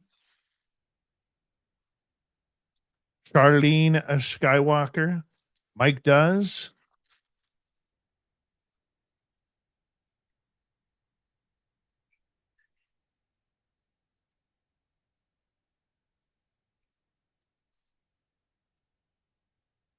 And like a good neighbor, State Farm is there. How you doing? You got a big fan in Jim Wimborough in our chat room tonight, Olav. Oh, well, thank you.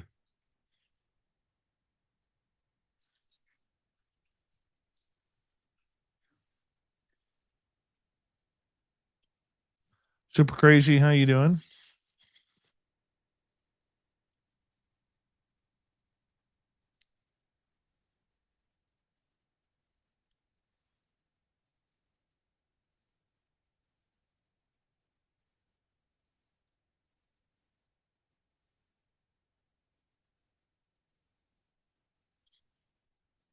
I'll try and get all these questions in. Good morning, Skip to my Lou.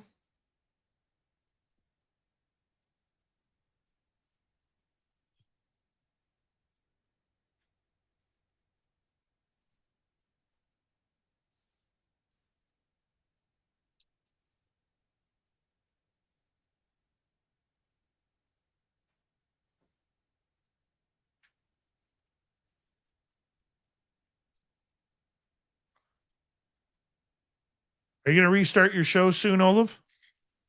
Yeah, I'm going to change it up. Are you going to be back on terrestrial radio, or are you just going to do a podcast? No, I think I'm just going to do a podcast. Yeah, where are you going to put it? Oh, probably YouTube and the usual suspects. Just me. Yes.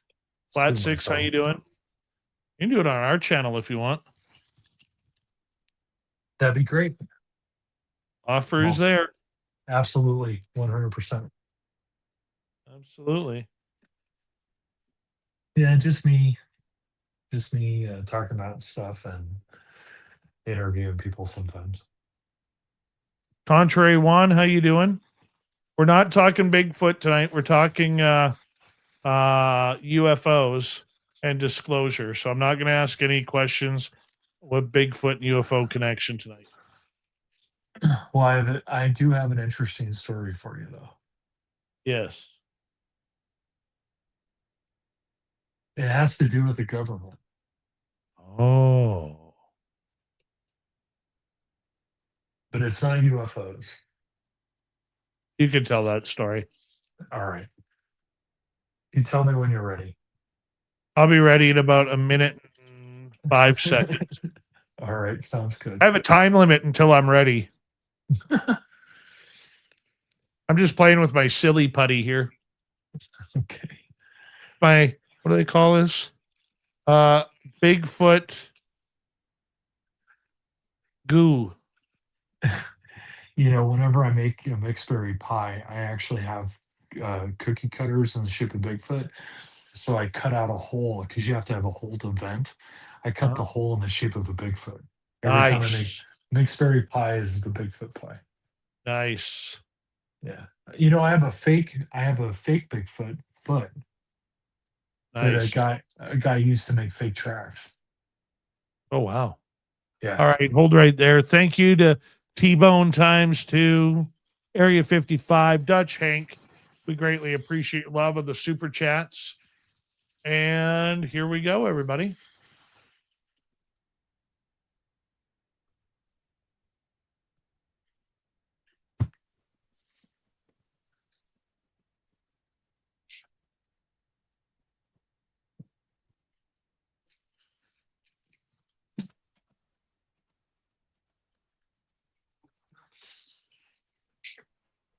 We're into the second half of Spaced Out Radio. My name is Dave Scott. We have our good friend Olav Phillips here talking about the darker side of ufology. Olav, welcome back. We love it. Thank you, my friend. Thank you for having me. Greetings and salutations. Greetings and salutations. Yes. All right. What in your mind is this disclosure movement all about then? Is it about pride? Is it about control? Is it about aliens? Is it about trying to expose the military industrial complex? What's it about? Well, on which side? The government side or the public side? I would say the government side of it. I think it's about misdirection. I think it's trying to get people to think and look at that instead of something else. Maybe the fact that, you know, the Iran thing or the Ukraine Russia thing or the economy, or it's misdirection. It's trying to get everybody to put their thinking caps on about UFOs, not about what's really going on.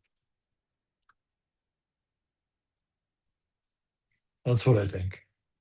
I don't think it'll ever happen. So I think it's designed to get the population thinking about other things. How long until you give this story before it dies down? 6 months max.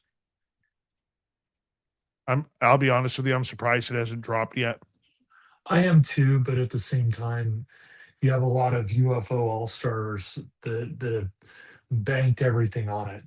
So they're perpetuating it.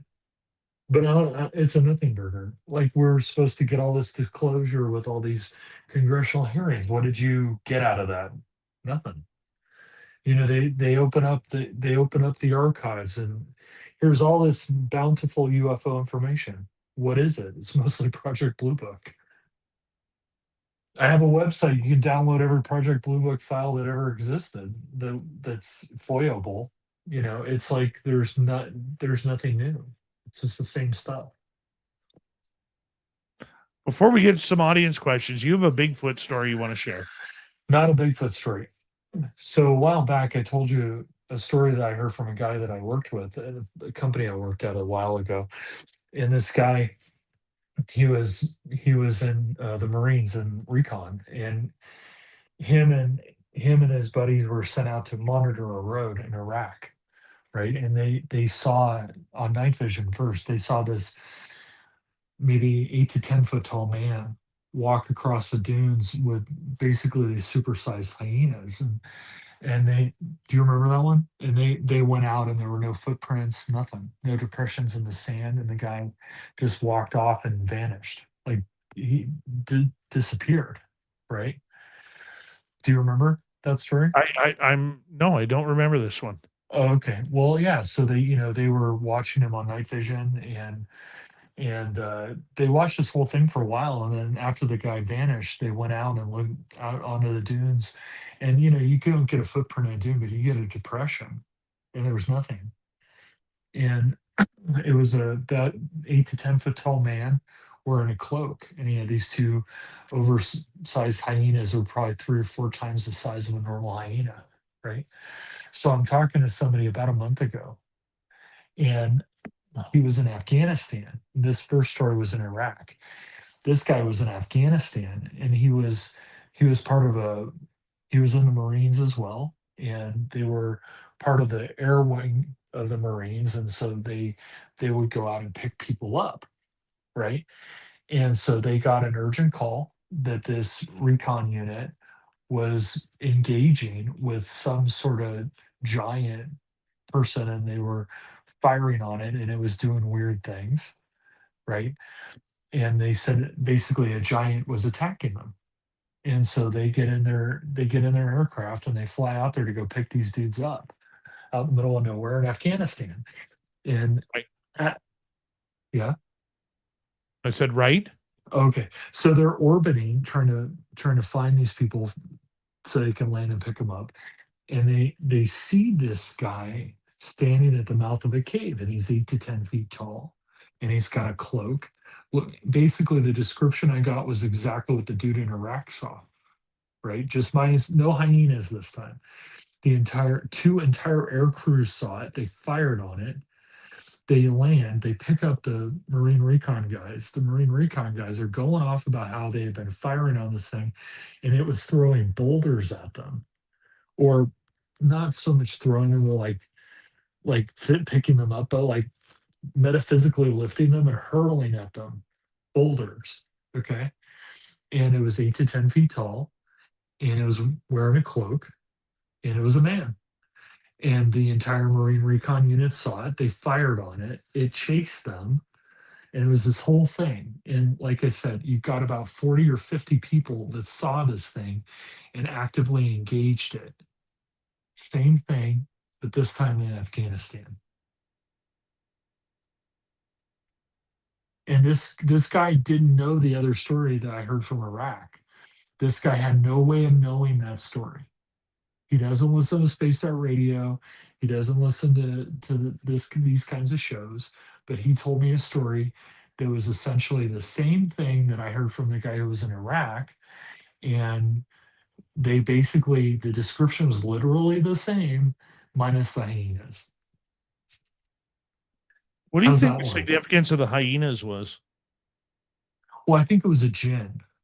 I think it was actually a jinn. And the jinns are known to have kind of like hell dogs, right? You know, they're supernatural animals that they use to do whatever they're doing.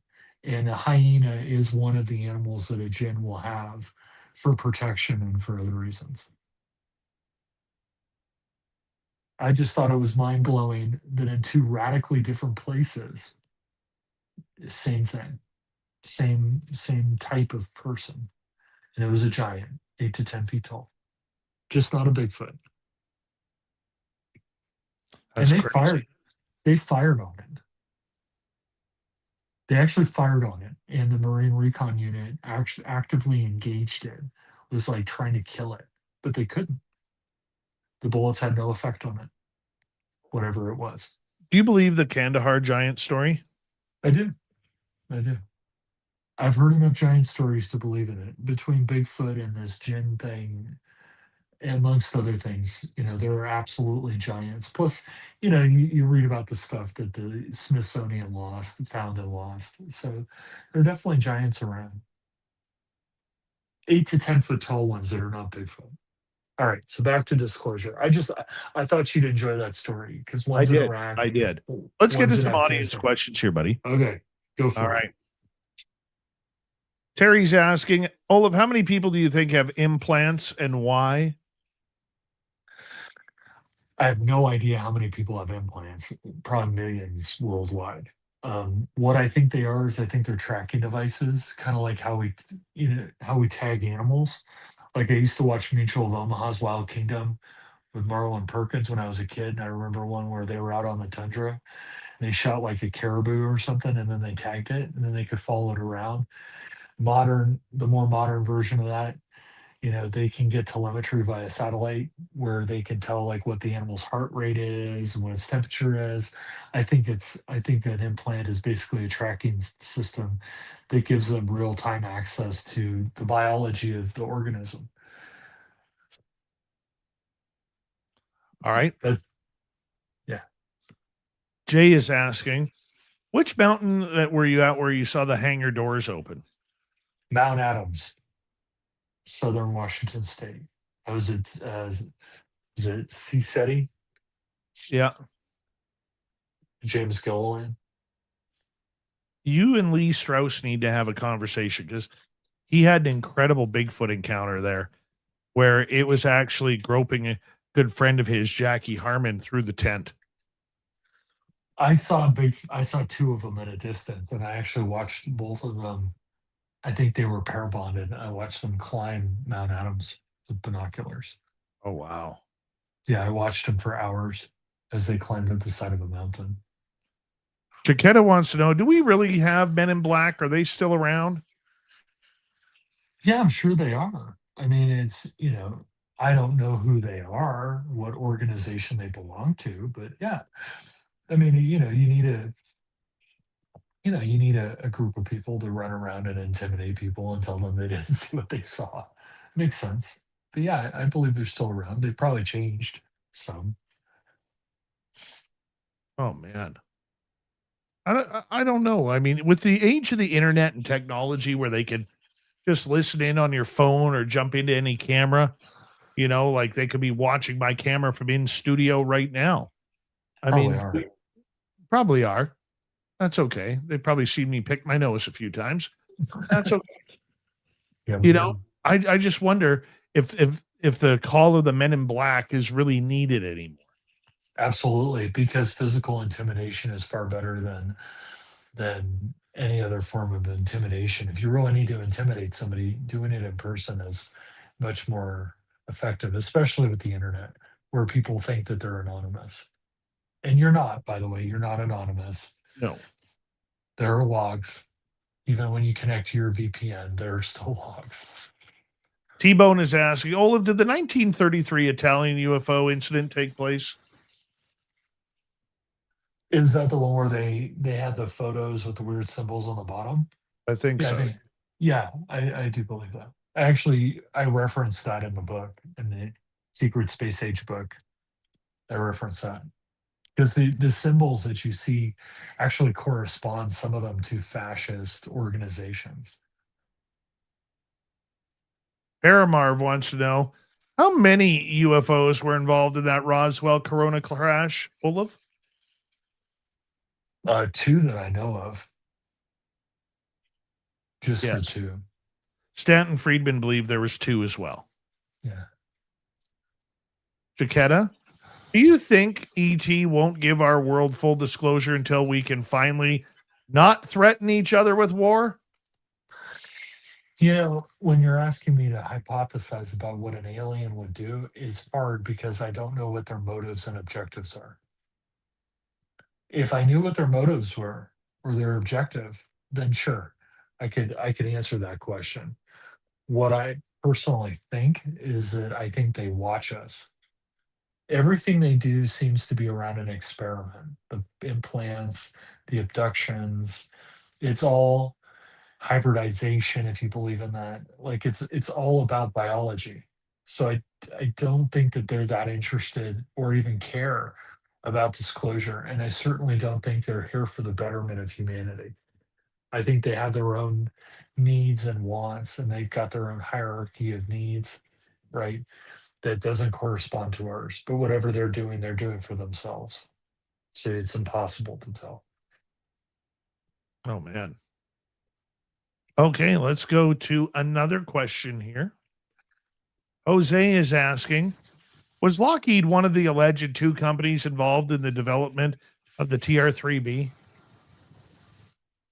Oh gosh, yeah, I think it was Lockheed. I think that was a Skunkworks project because the X-37 is a Phantom Works. It's Boeing, but I think the TR-3B was Lockheed. They tend to be the ones. They're like the contractor of choice for that kind of stuff. Have you ever seen a TR-3B? I think so. I mean, I don't know for sure. It was dark, but I saw a lot of triangular aircraft that were doing zigzags and had adaptive camouflage over flying at Area 51. Probably saw a dozen of them in one night.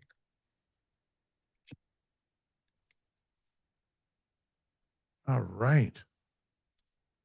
Let's go to another one. Okay, sure. I like audience questions. Vincent is asking, what are your thoughts on the Stan Romanek experience and the Greys in his documentary? Oh gosh, I don't remember. Can you refresh my memory for that one? Stan Romanek, he eventually got busted for doing allegedly naughty things to young people. Right. And that happened shortly after his documentary had come out about, getting the photographs of the alien gray in his house and the one video recording the one at the window that was peering in. Oh, I remember now. There is a tendency for things like that to happen, right? One of three things happens to people who really investigate UFOs. Like back in the day, I don't know if it's still true. One is that they die mysteriously. There are many of those car accidents, knee surgery, whatever. They have a tendency, fast acting cancer. There was a guy who died at a MUFON convention giving a lecture. He had a Coke and then he died, right? There are also people who are discredited through various means. The one that comes to mind is something called Guardian. That was the Bob Oshler thing. Guardian mailed Oshler a VHS tape of a UFO landing that turned out to be an RCMP helicopter landing to airlift somebody.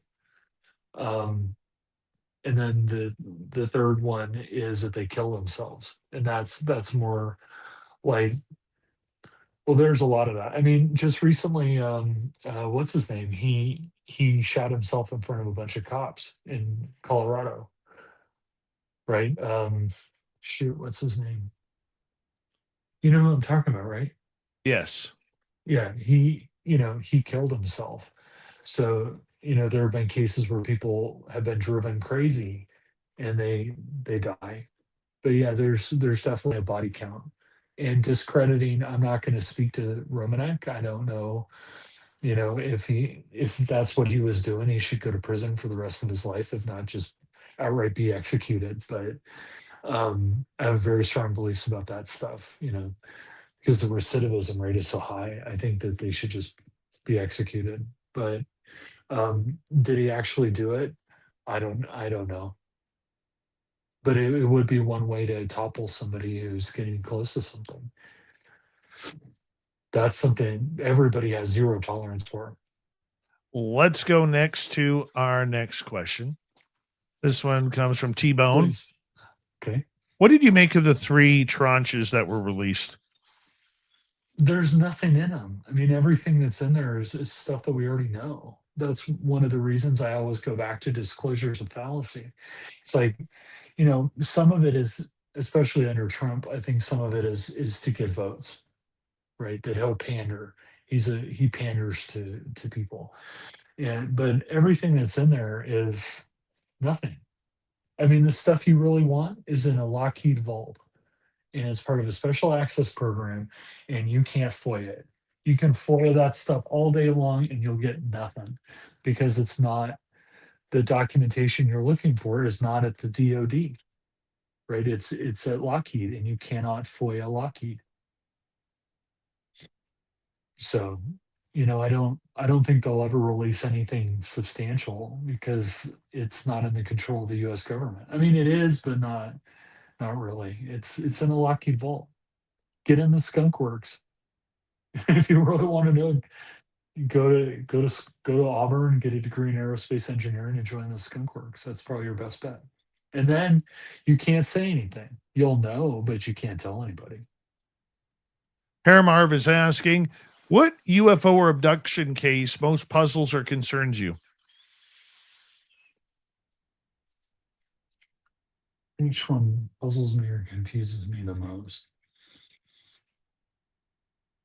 That's hard to say. I think the one that I think is fascinating is the one with the hunter, where he was being chased by robots and he climbed up in a tree and shot him full of arrows. I've always found that one really interesting, right?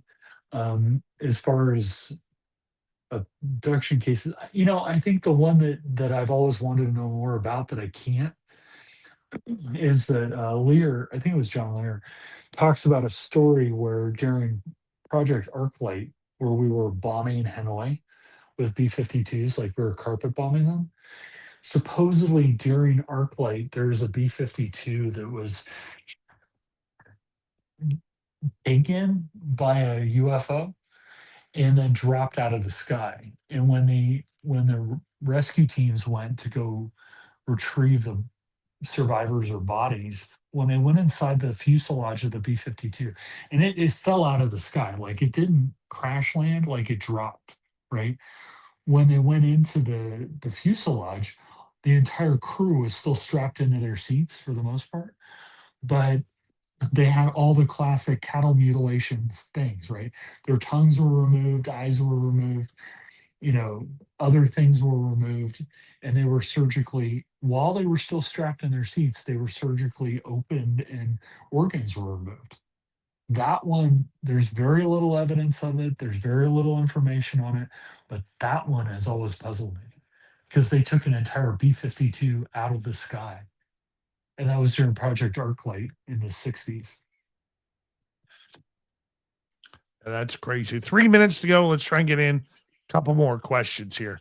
Dunzel is asking, what about Skinny Bob, the alien? Well, I don't know Skinny Bob. You don't know Skinny Bob? I don't know Skinny Bob. All right. Jose is Sorry. asking, Yeah. there was an alleged UFO crash in the late 1980s over South Africa. It was shot down by 2 South African Air Force Mirage F-1s. Have you ever heard of this case? I have. I've heard of that one and the Iranian one with the F-4 Phantoms. Yeah, I mean there are cases where other nations have shot stuff down, but generally, like the same thing happens. Like you shoot it down, they go retrieve it, and it ends up in a Lockheed vault. I think that's what tends to happen. You know, we send some moon dust guys over there to go pick it up. We chop it in half or whatever we do to transport it, and then it vanishes. All I remember right. the Mexican Air Force were, you know, they and the French, they posted all those gun camera footage of really crazy stuff. I mean, it happens everywhere. 2 minutes to go. T-Bone gets the final question.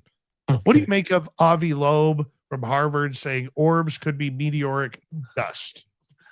Well, first of all, I don't know how that is possible to take a bunch of dust that somehow survived reentry and then make it into a ball and ignite it. I don't know how that would work. But I do think it's interesting that Avi Loeb, who talked and talked and talked about, you know, about Atlas coming through the solar system, and you know, some of the things he was saying were correct. Now suddenly he's got, you know, an official government job, and you know he's looking into stuff, and you know it's like he was, I don't know if he was co-opted or what, but I think it's interesting that they installed him in a government job where they can manage what he's doing. That tells me there was something about Atlas that he got right, because they're able to manage and control him now. Olav, I want to say a big thank you for coming on Spaced Out Radio again. You're entertaining, you're knowledgeable, and you wear good plaid, which is always nice. Do me a favor, tell everybody where they can find your books. Amazon is probably the best place to find anything that I've written. All the paranoias are out there, and books that I've written and published, and it's all on Amazon. Just go there, search for my name. And then I have a tool that I just built, which is a fusion intelligence system for open source intelligence professionals and enthusiasts. It's called Iron Veil, and you can find it at midgardintelligence.com, and it's MIDGARD intelligence.com. And it helps you correlate this kind of stuff. You know, it has satellite positions in near real time. You know, you can tell where airplanes are. It actually has a mechanism where it listens to air traffic control, especially the trans-Pacific and transatlantic. And it looks for weird airplanes at high altitude. Right on. Olav Phillips, everybody. Coming up next, Swamp Dweller and Terry Hall with the weird news of the week. You're listening to Spaced Out Radio with your host, Dave Scott.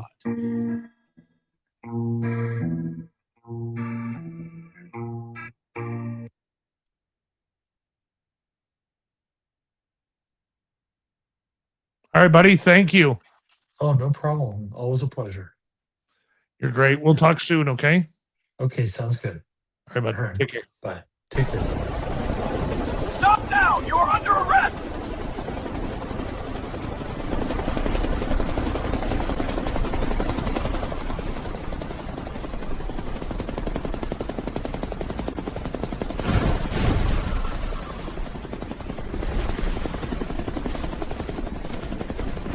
Hands up! Don't move!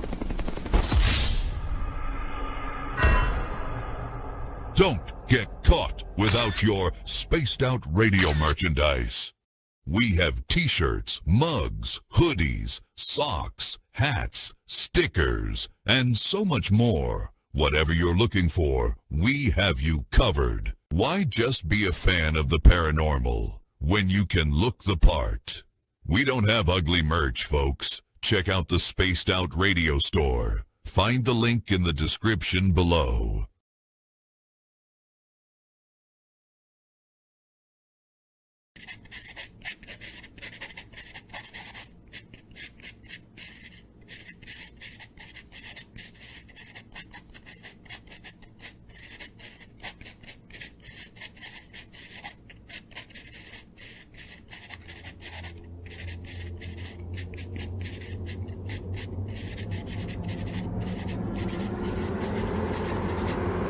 Dirty filth.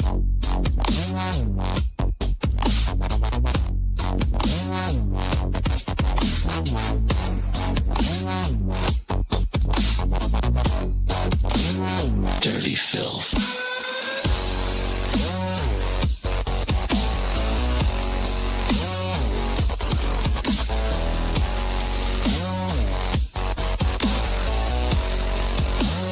Dirty filth.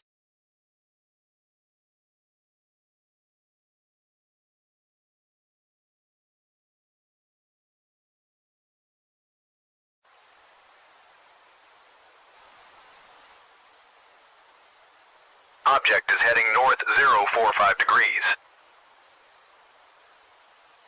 It's definitely not a plane.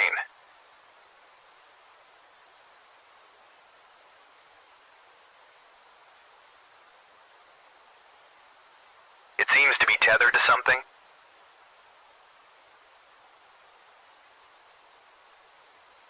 Is that a banner tow? Caribou Con. Does anyone know what Caribou Con is? Caribou Con, one of the BC Caribou region's best-kept secrets. Until now. Join our panel of renowned paranormal experts for a weekend of fun and intriguing presentations. Go to cariboucon.com to book or inquire now.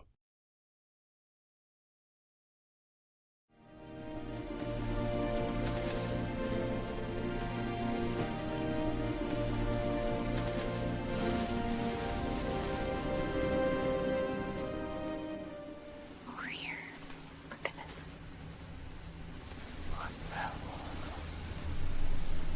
Discover Spaced Out Radio on all your favorite platforms. We're live every single night with the best in UFOs, cryptids, paranormal, and the unexplained. And you can find us on all your favorite platforms. Head over to Instagram for behind the scenes and daily weirdness, TikTok for quick mind-bending clips, Facebook for community discussions, and X for real-time updates and hot takes.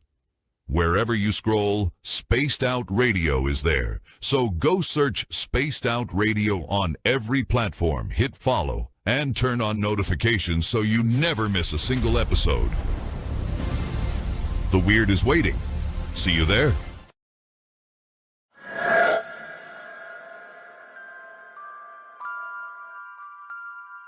The McNeil House is one of several buildings at the 108-mile heritage site, said to be haunted by spirits of a time long forgotten. But would you stay the night? Along with guided ghost tours and paranormal investigations, Haunted 108 is offering a chance to spend the entire night inside the historic McNeil house by booking one of our B&B style sleepovers, where you can experience the hauntings firsthand, meet the resident ghost cat, and witness unusual activity. If you dare to turn history into a night you'll never forget, book your spot now at haunted108.com. Spots are limited. Will you be brave enough?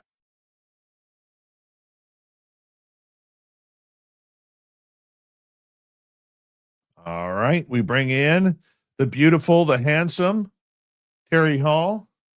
There he is. How you doing, brother? How you doing? I'm good, man. I'm good. Good to hear. I'm doing well. Thank you for asking. We've had a windstorm all night going. Oh, really? Yeah. Now, around this time of the year with the windstorms, I get a little nerved up because, static and just, yeah. Well, we got a dry couple of conditions. forest fires south of us here. So it's a little bit concerning when the winds pick up. And there was down south here, there's quite a plethora of fires around the nation. Yeah, one day I'll get into that conspiracy. Blackthorn, how you doing? Aggravated, nice to see you. Thank you to T-Bone ×2, Area 55, and Dutch Hank for the super chats. Here we go, everybody.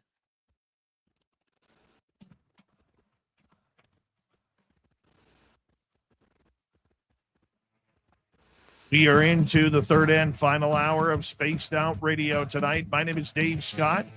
Thank you for joining us as we're hanging out next with Swamp Dweller, then Terry Hall for the weird news of the week. But first, we want to say hello to all of you listening in on our terrestrial affiliates around North America, digitally on every major podcast network, our website, spacedoutradio.com.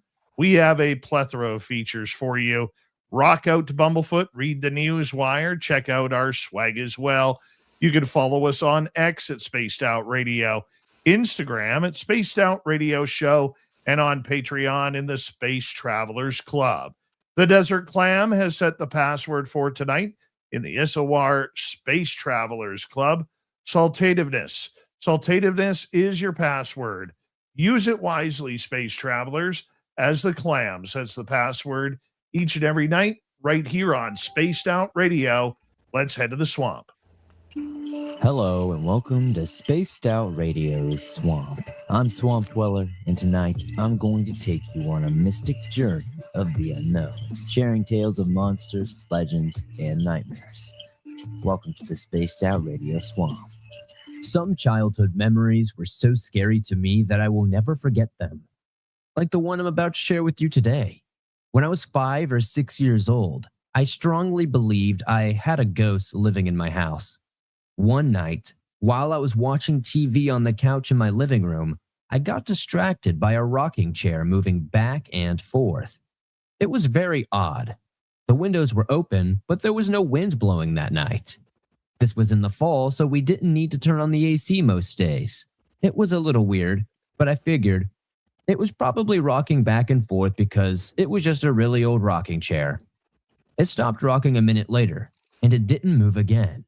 The next night, when I was watching TV again, I heard a cup fall to the ground from the shelf.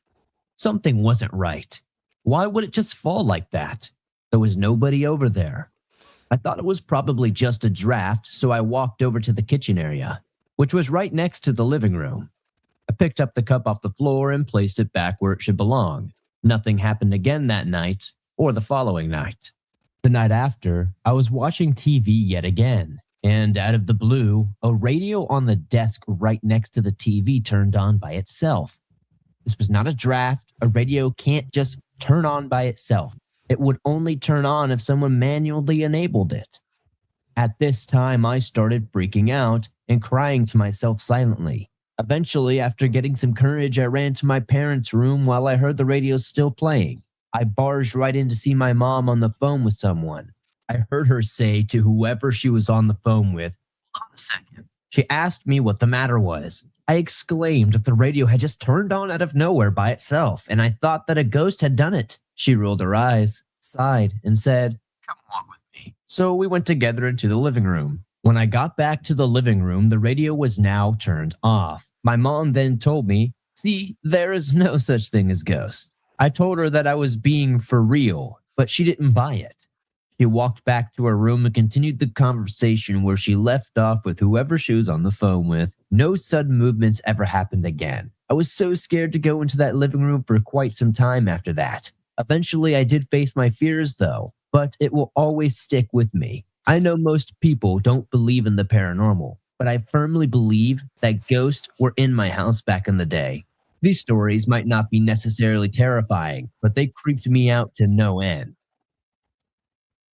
Thank you, Swampy, for another great story. If you want more just like that, head on over to YouTube, type in Swamp Dweller, hit subscribe, ring that bell. Thousands of stories for you to listen to each and every night. From the swamp to the weird, because Terry Hall is here with his great weird news of the week. Terry Hall's got a mustache standing by the pole. Curled up like a question mark, got secrets to be told. When you both Bigfoot tracks, ghosts of won't behave. You want me to like a constant way. Creatures of the week, yes, strange and wild. From the edges of reality to the unexplained world. With Terry Hall and Paul, this is the sky getting small. I'm space out radio. Let the very stars touch it all. Terry Hall, it's always great to have you on Spaced Out Radio each and every week. How you doing, my friend? Doing well. Pleasure to be here and be back. How are you this evening? I am wonderful. Just wonderful. Happy Roswell Day to you. And to you as well. Were you Thank you. expecting anything to come out today? I didn't expect a thing to happen. I really did not. And I'm not surprised. I don't think any of us should be surprised. And at that point, I think that here we are.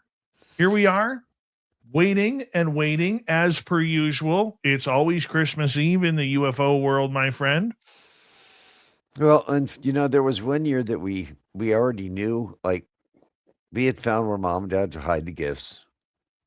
Mom and dad figured out that we found out where they were hiding the gifts. So we wake up Christmas morning expecting to get X, right?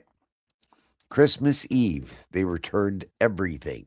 And of course, by then the pickings were mighty slim in the store.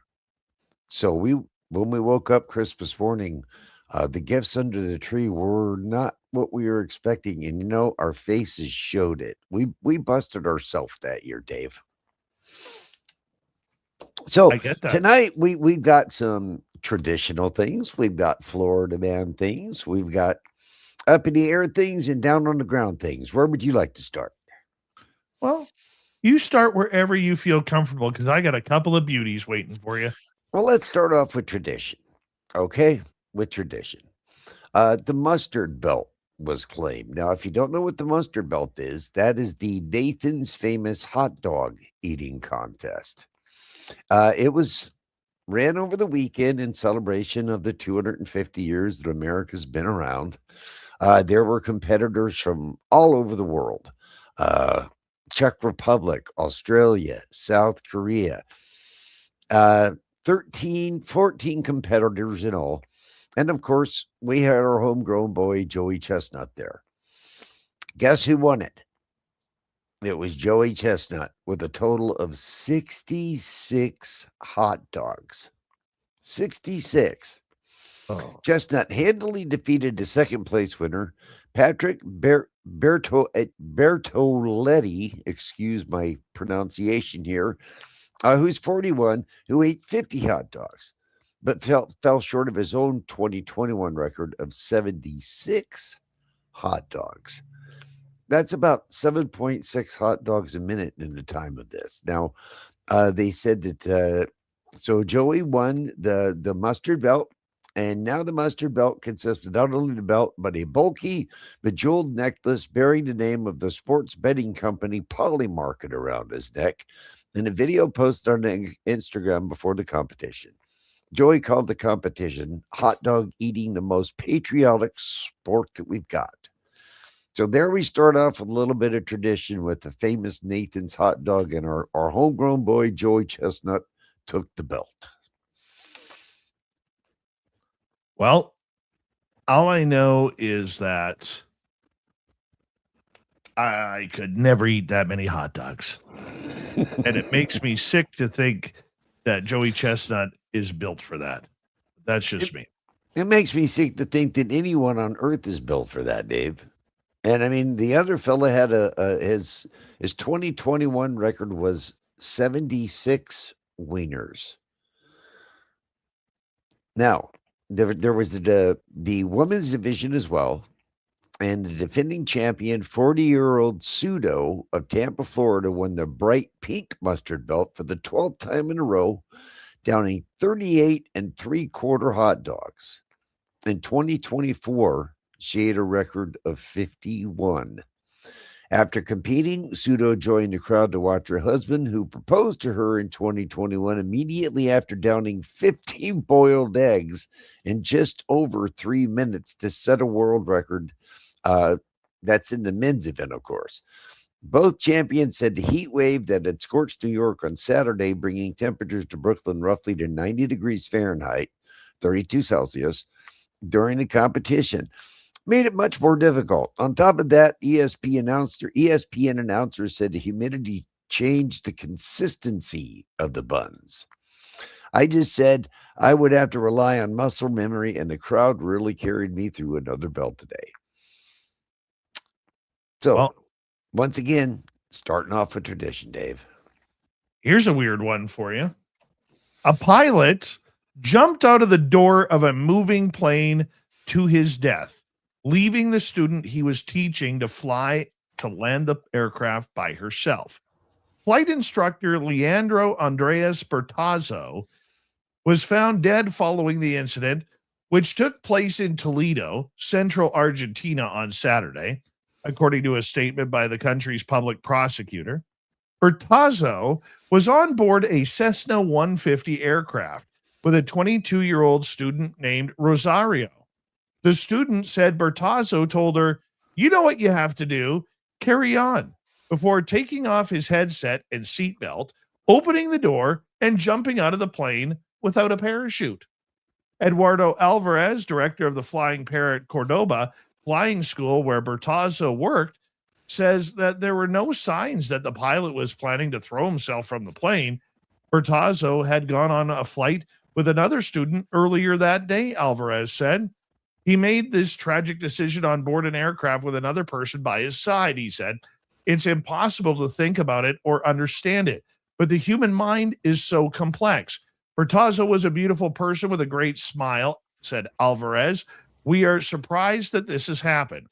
Opening the door of a plane in midair is extremely difficult, explained Alvarez, who compared it to trying to open the door of a car traveling at 200 kilometers an hour or 124 miles per hour.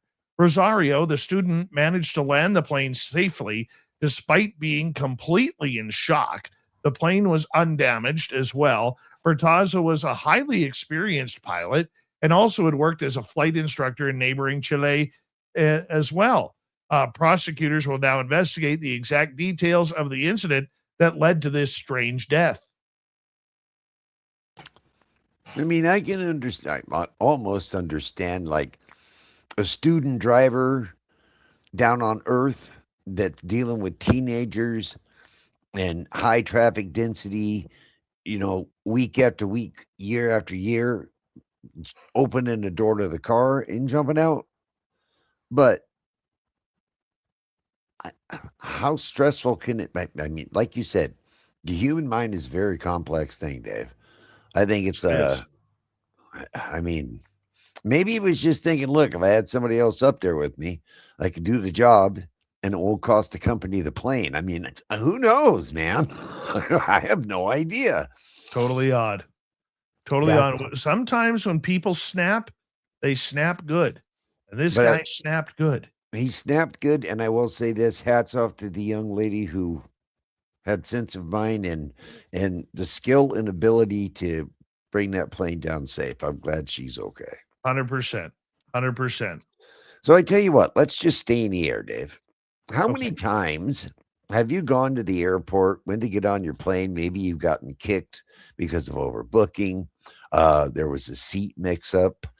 They got a little bit too picky with, no, your onboard bag is just a little bit too big. You can't bring it on. Well, United Airlines must face a lawsuit over window seats that lack windows. Now, this is a new one on me. Passengers say they paid extra for outside views where were seated beside blank cabin walls instead. A federal judge on Monday rejected United Airlines' bid to dismiss a lawsuit by passengers who complained they had paid extra money to sit in window seats, only to discover their seats had no actual windows. U.S. Judge James Donato in San Francisco rejected United's defense that that window, quote unquote, referred to the location of a seat relative to the cabin wall and aisle, and the carrier also contended it never contractually promised that seats in the window position would have views outside. Passengers filed proposed class actions against United and Delta Airlines in August after finding themselves seated next to walls on a Boeing 737, Boeing 757, and Airbus A321 planes. They said the carriers failed to clearly disclose that the missing windows during the booking process, while sometime aligned with the aircraft operating components, such as air conditioning ducts and internal wiring and the like. So lawyers for United passengers did not immediately respond to requests for the comment because the judge added more detail to our seat process so customers can have more information about what to expect when they choose a seat.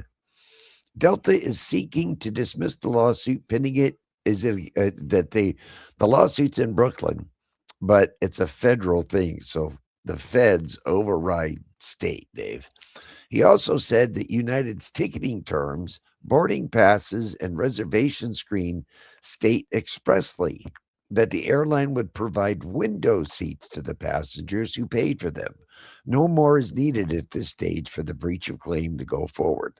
So that's a new one. You pay for a window seat, you're sitting next to a wall, but the airline said, hey, you're close enough. Have you ever had that happen? Have I ever had that happen? Yeah. No, because I always choose the seat that's right there by the, the seat you sit by the wing. So you got the extra leg room, but if like things go south, you got to open the door and push people out. Yeah. And they always ask you, would you be willing to help if something went wrong? Can you open this door? Would you stay behind him and help other passengers out? Of course, you always say yes, but you also know that as soon as you get their door open, you're going to be the first one out of the plane. Very true. I'm 6'4", Dave. I need that extra leg room. You know how many sardines they can fit in that can? Well, That's the only place in the whole airplane where you can kind of go, yeah, like, I hear you. I've been stuck twice by the area with the window seat that doesn't have the windows. The seats are like right in between and you're staring at the wall. It's not kidding. Fun. Yeah. Had it happen twice. Didn't like it. Didn't like it at all. You know what? Because you have to lean forward or turn your head, that uncomfortable turn back. Yep, not fun. Was it on either Delta? Was your flight through either Delta or let's see, what was the other one? Southwest? I don't remember. Honestly, I don't remember, but I know I've had it happen twice, and it's a pain in the butt. United and Delta, and seeing that it's a class action suit, Dave, who knows? You might end up getting a check in the mail. All right, let's get to this one. An 11-year-old Canadian boy has died from rabies after waking up with a bat on his nose and mouth. The episode occurred during a visit to a cottage in Northern Ontario a couple of years ago, according to the Canadian Medical Association on this past Monday. Woken by the shock, the boy, who was not named in the report, smacked the bat off his face. His father then caught it in a cooking pot and released it outside. Doctors from the Department of Pediatrics and Child Health at the University of Manitoba said in the report, since the child had no visible bite marks, the bat's behavior did not seem erratic. The boy's parents did not seek medical attention. However, 19 days later, the boy began to experience a progressive tingling sensation and numbness on his right side of his face, followed by facial swelling and a loss of appetite. 4 days after the symptoms began, a local urgent care clinic prescribed him medication used to treat herpes, as well as it was presumed he had symptoms of Bell's palsy caused by the herpes virus. 3 days later, he was brought to City Hospital Emergency Department in Ontario with painful swallowing and vomiting.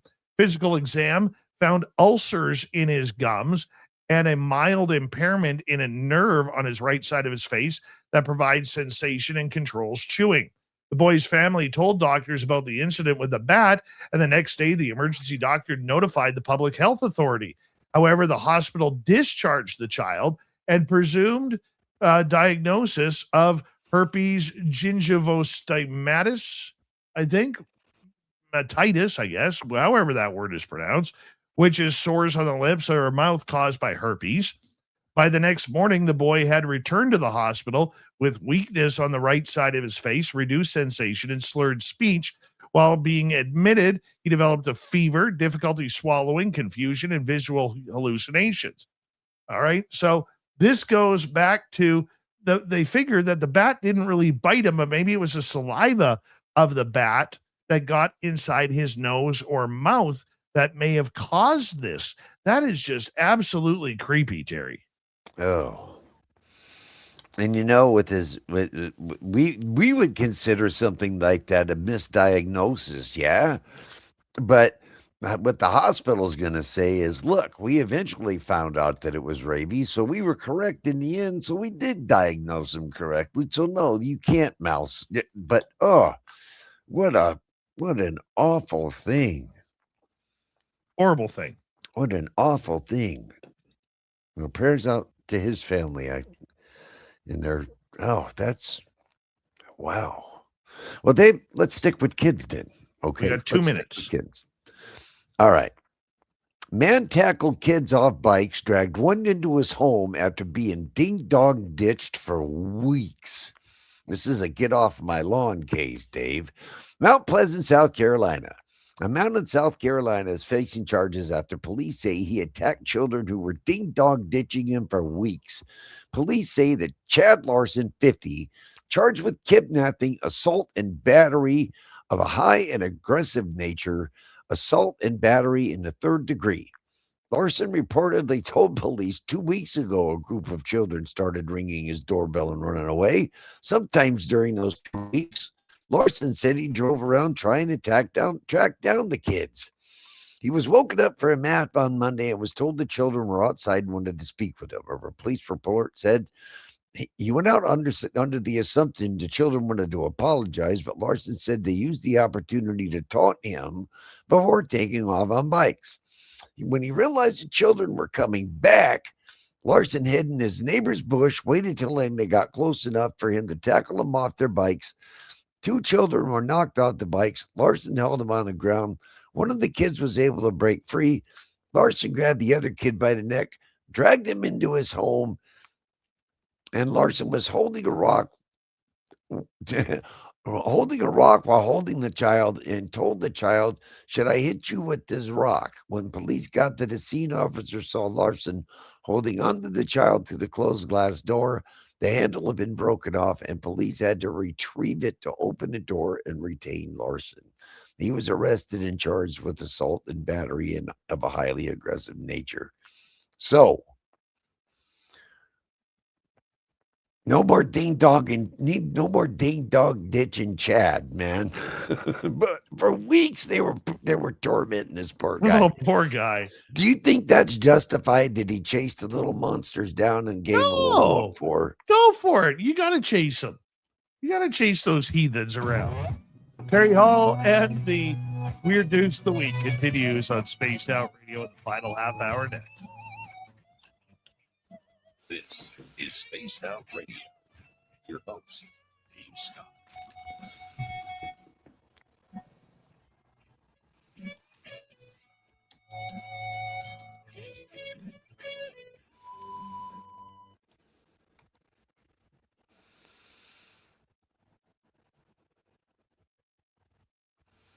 I feel for that guy. Well, the thing is, with my security system here at my house, those kids wouldn't even get close, man. They wouldn't even get close to my front door. Right? Well, on top of having 4 fairly large, fairly aggressive dogs. The thing about living out in the country like we do, Dave, is unfortunately for my dogs, is they don't have a much of an opportunity to be socialized very well. Yeah. And so they are trained to protect our property, which is a good thing, and it can be a bad thing too, you know. I hear Ooh, Dave, I got one that's gonna make your skin crawl, Chief Uroni. Oh man, I hope it's not the same one I got. I hope not. If not, we got a plan B. It's always And a plan C, B. and Let's D, say and E, hello. and F. Let's say hello to the lovely Gemma Jackson tonight. Let us say hello to the lovely, who else came in? Lovely little Mikey right there. Let's say hello to the lovely Hillbilly Herb right there. Who else can we say a lovely hello to? Flat Six, the lovely Flat Six right there. And your dog saying hello right there. Your lovely dog. Perfect example. And the lovely Auntie Erin right there.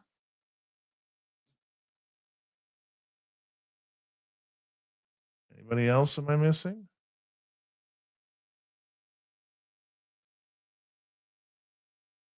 I think we're caught up. I think we are caught up.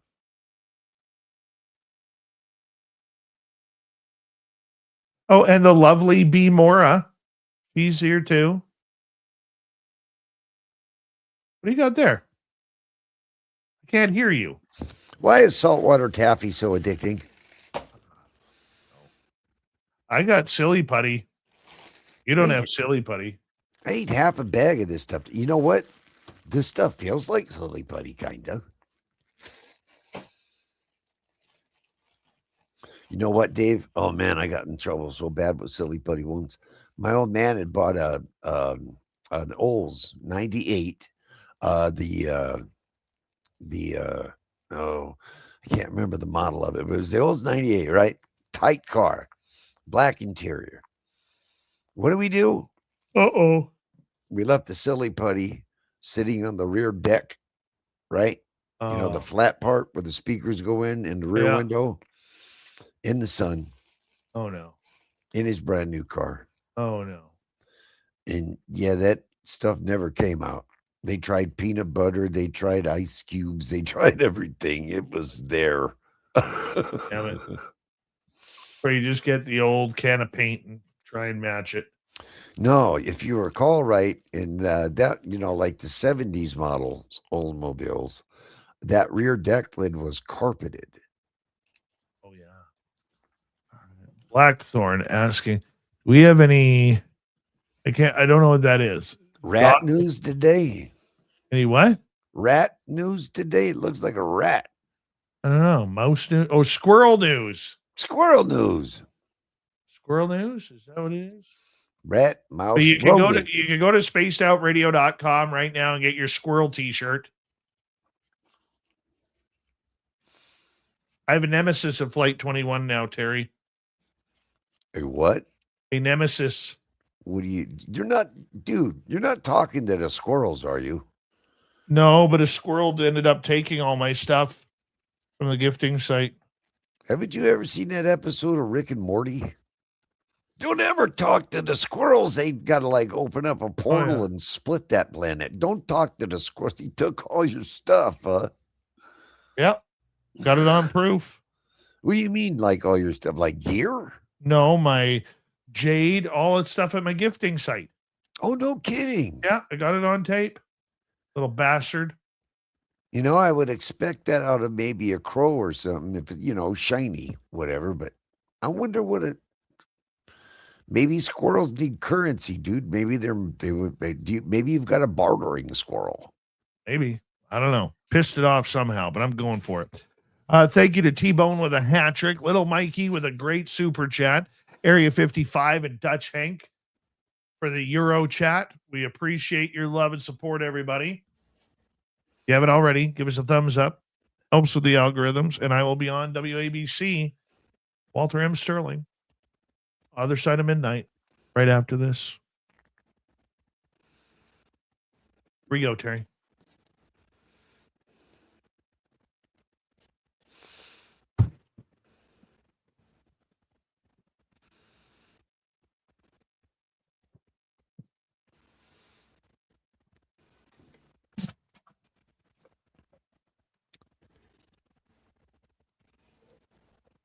Final half hour of Spaced Out Radio. Man, this show has flown on by. Weird news of the week with our main man, Terry Hall, his gorgeous mustache, and his dog named Spot. We're going to get right to it. Terry, do you want to start this one up, or do you want me to go? I tell you what, since you, during the break, we were discussing it, I think I'm going to let you lead on this one, and I'll follow up. We'll see where we land. All right. I don't know if you'll handle this one. All righty. Let's go to Fort Wayne, Indiana. Okay, here we go. Is this the one, Terry? Nope, this ain't the one. All right. I got you too on the back end. A 36-year-old Fort Wayne area man is facing charges after allegedly cutting off his genitals and using them while committing arson.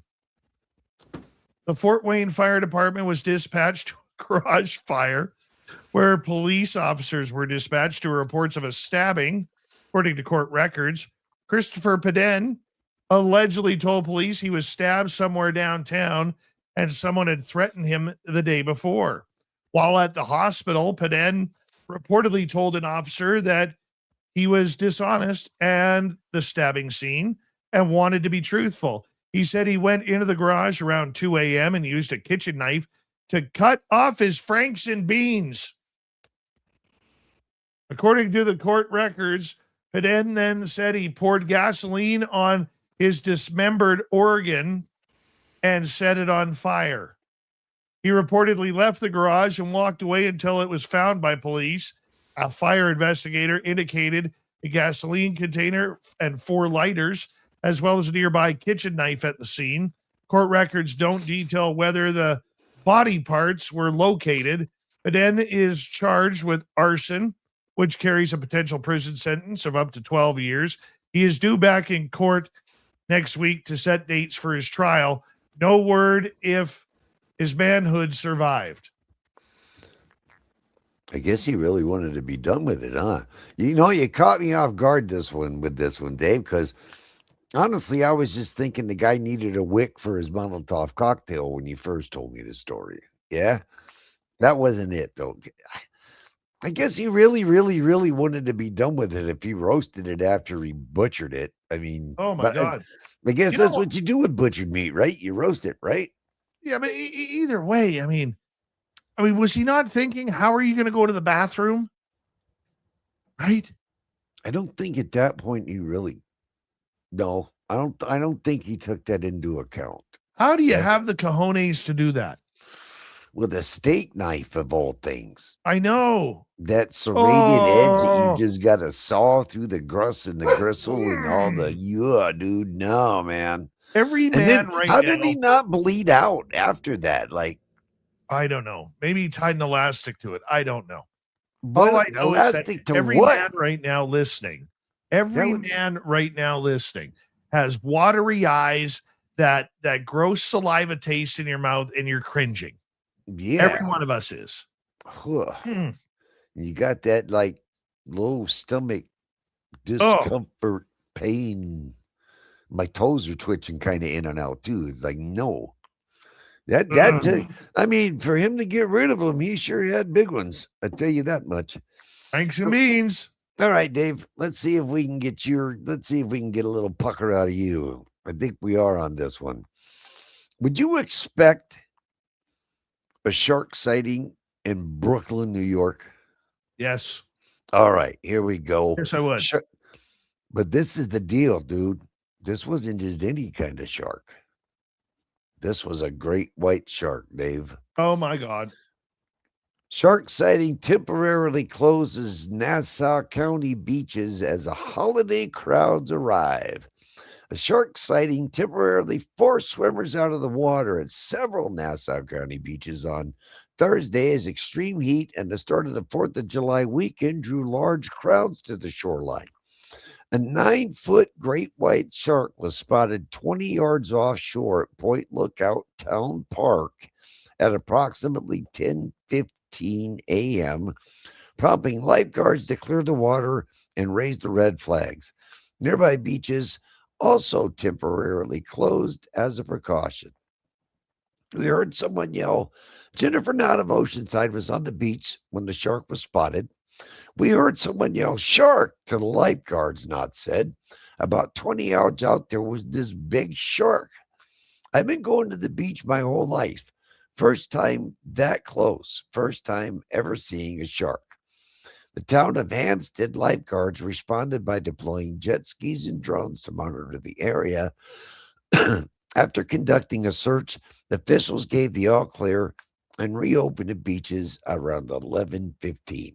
So, Dave, if you were there with your wife and your son and they said, all clear, go ahead, and your boy wanted to go jump in, would you let him? Nope. Not at all.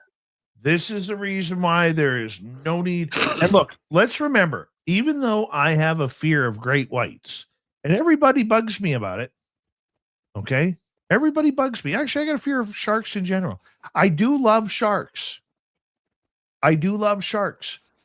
However, if I ever saw one of them fins come out of the water, oh, no. Even if I was staying in a 12-story hotel right off the beach and I saw a shark fin come out, never going there again. You know, Dave, I got something about the ocean that gets me even more than that. And we were in Belize, and there's a spot in Belize to where you swim out far enough and the continental shelf just drops off into the utter abyss. It just is, you're over the top of land, and then all of a sudden there's nothing. Mm-hmm. Right? My first time ever going over that shelf, even though that it truly was the abyss, it was just dark. I had never felt so claustrophobic in my entire life. It was like the darkness just clung to me and absorbed to me. It made me short of breath, and I actually panicked a little bit the first time and I never was comfortable going over the edge of that silly thing. Oh, yeah. I mean, while we were down there for the 2 weeks, we did it several times, but whew, man, that made me more scared than pretty much anything else that's in the ocean. It's a silly fear too, you know. Friend of mine who used to work, still works for Vancouver Sun newspaper. He's an avid diver. And one year he was diving in Australia, and they went to the edge of the Great Barrier Reef, and right to the abyss line, just like you. And he got his friend to take a picture of him, and all of a sudden his friend starts going, pointing, and he turns, and there's a blue whale about to go straight up to the surface. He said all he saw was body after body after body. Said it was like the whale that never ended. Wow. What a close encounter, man. that, I mean, we have really good whale watching here close to me in Oregon. And I mean, I've watched them from onshore and offshore in a boat. I I would like to get in the water with them at one point in time, but my God, those things are just enormous. You don't take into consideration that there's actually something here on this planet that's that big. Right. But they're so graceful and they're elegant and they're amazing. So Dave, you want to go down south? You want to take a trip to Florida? I'll take this next one. All righty. All right. Let's go to Anchorage, Alaska, where Courtney Marcassani lives. Uh-huh. A black bear was caught on video entering a shopping mall on Joint Base Elmendorf, Richardson on Sunday morning. According to JBER spokesperson, a young black bear decided to do a little mingle, entered the Exchange shopping mall around 9 a.m. The bear was caught on video going into the commissary, where it helped itself to a peach, left some scat on the hallway floor, and then decided to leave the building. Yeah. Corey Godbout works at the barber shop on base in the same building. Godbout said he was waiting for his first client of the day when the bear decided to just stroll on through the automatic doors. And my coworker, who was cutting hair in front of me, she yelled, "Bear!" And I looked up from my phone, and the bear was walking into the barber shop right in front of me. Godbout recalled, and we all ran into the break room and shut the door behind us. Godbout said they waited a few minutes before emerging, and he followed the bear with his cell phone into the commissary, where it decided that it would just take a piece of fruit, eat it right there, just like a good bear would. Couple of people who were going to be big and try and scare him out of the grocery store didn't have much luck. He then came back around to the barber shop again, maybe wondering if he needed a trim or not. But by that time, them at the barber shop, they were able to run back into the shop and lock the door. And then we were watching him from the window, and that's when he decided to drop a deuce right in the hallway. According to the JBR spokesperson, conservation law enforcement officers then shooed the bear towards Ship Creek and further into the woods. In a press release, Colette Brandt, the wildlife program manager for the area, said that the encounter was entirely incidental and that the bear had triggered the automatic doors. The release also notes that JBER has seen a decline in bear-related calls since the dumpsters on the base were replaced with bear-resistant dumpsters back in May. However, 7 bears have had to be put down for public safety. The wildlife conservation team has asked the community to immediately report any instances with bears seeking food sources in residential areas. You know why they keep going to the commissary, don't you, Dave? I'm not a military brat. I don't know.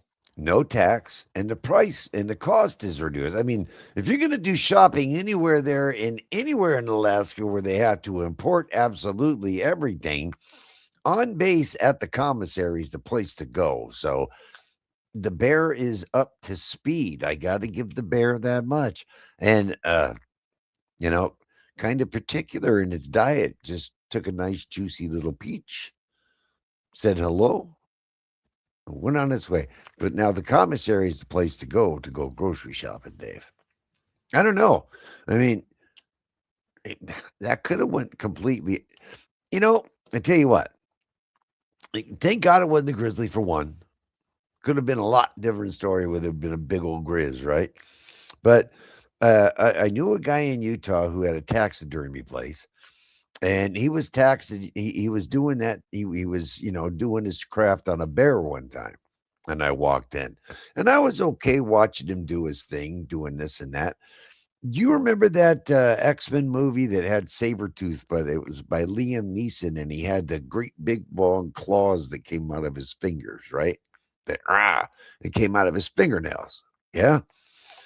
I was okay watching him work on this bear until he got to the hand, because it looked like our hand with the fur removed. It literally looks like our hand with these enormous claws coming out of it. It just freaked me out, man. Altogether, I just left and no, I can't watch that stuff. Yeah. But I will say this, after he was done with the mount, it was an amazing thing. But thank goodness there wasn't a grizzly, Dave. So I tell you what, we'll go from the most northwestern point of the continent of the United States to the most southeastern point of this continent of the United States. And let's go to Florida, Flagler, Florida, Flagler County, Florida, matter of fact. A Florida man was arrested after allegedly fighting with deputies trying to pull him from a snake and alligator infested water ditch. The Flagler County Sheriff says, why you want to fight with a cop who's trying to pull you out of an infested water nasty place? What we know, deputies conducted a welfare check for Ryan McMinn, 47, who was found lying shirtless by a Palm Coast Elementary School on July this year. The sheriff office reported when deputies approached, McMinn ran away. The Flagler County Emergency Communications Center then received a report from a resident claiming the man was crawling around in their backyard and trying to climb the side of their house. Upon spotting the deputies a second time, McMinn jumped into a canal and began swimming away after multiple verbal attempts to get him out of the water, the police officer said. Rescue turns into an arrest. The deputies waded into the canal to pull McMinn out, but during the rescue, McMinn began pushing and pulling and allegedly grabbed the deputy by the neck while trying to shove another deputy underwater, the sheriff's office said. Eventually, McMinn was secured and arrested on shore. He was treated by Flagler County Fire and Rescue and transported to the hospital before being booked into jail.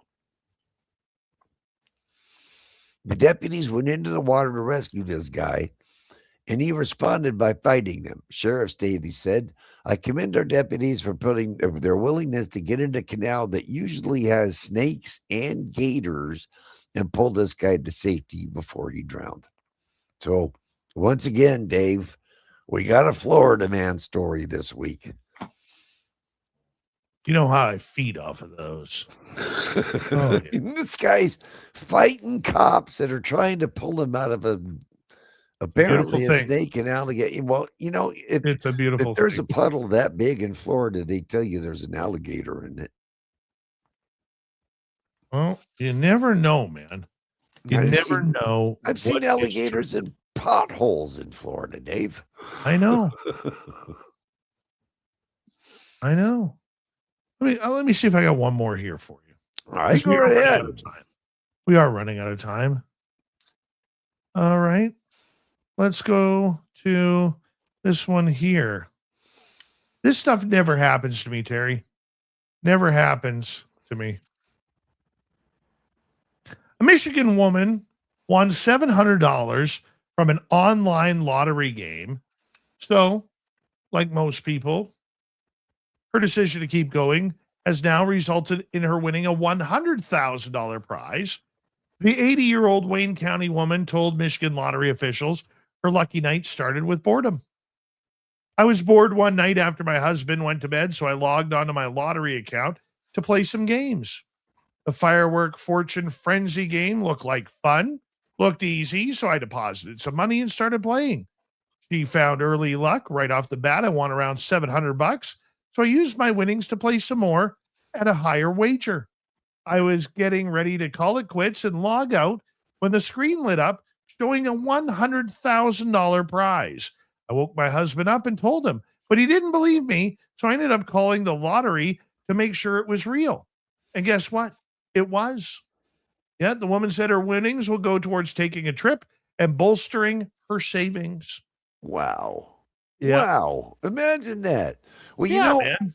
You know how we've always had this like automatic fear that when our cards get autonomous, if we do something wrong, they're going to take us right to the police department. Yes. Well, it's been proven. Waymo card delivers misbehaving teen passengers to San Mateo police.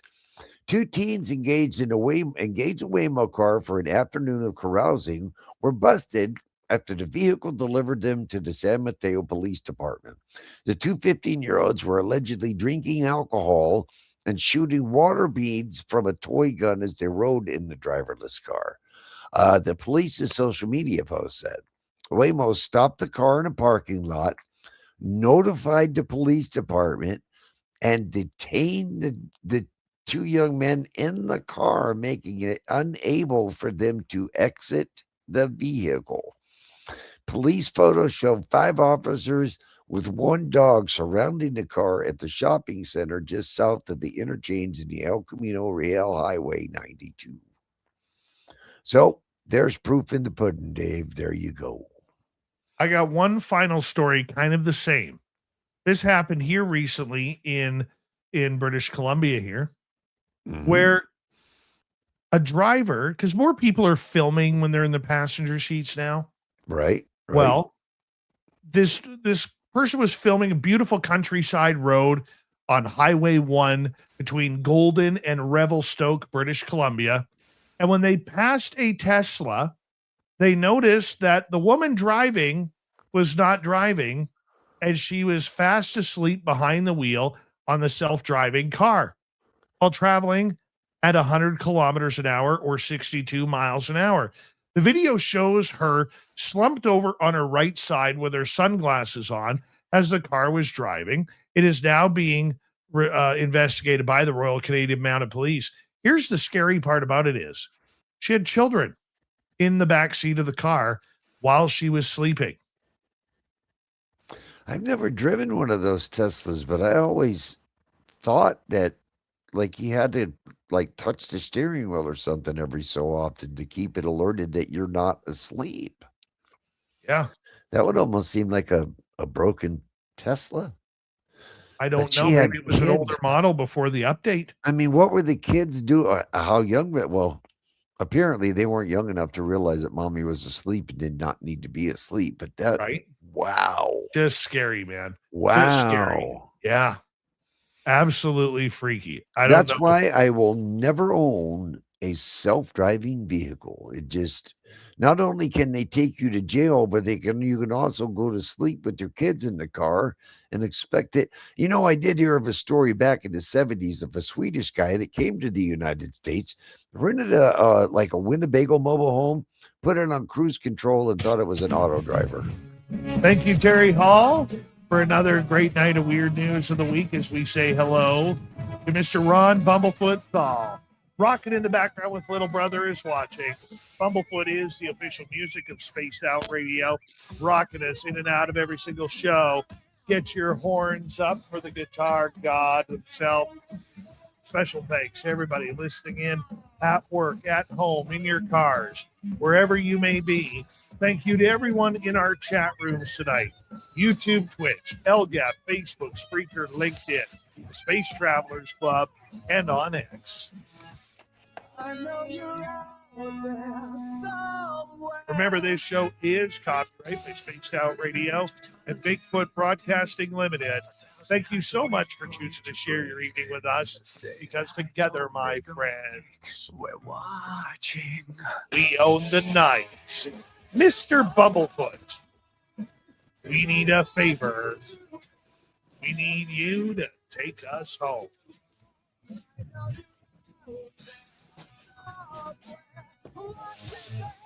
Yes, the Woo train has docked for the night, but soon, my friends, we shall ride again. Your seats are always available. Your tickets never expire. And if you want to bring a friend, we've got room for them too. Good night, everybody.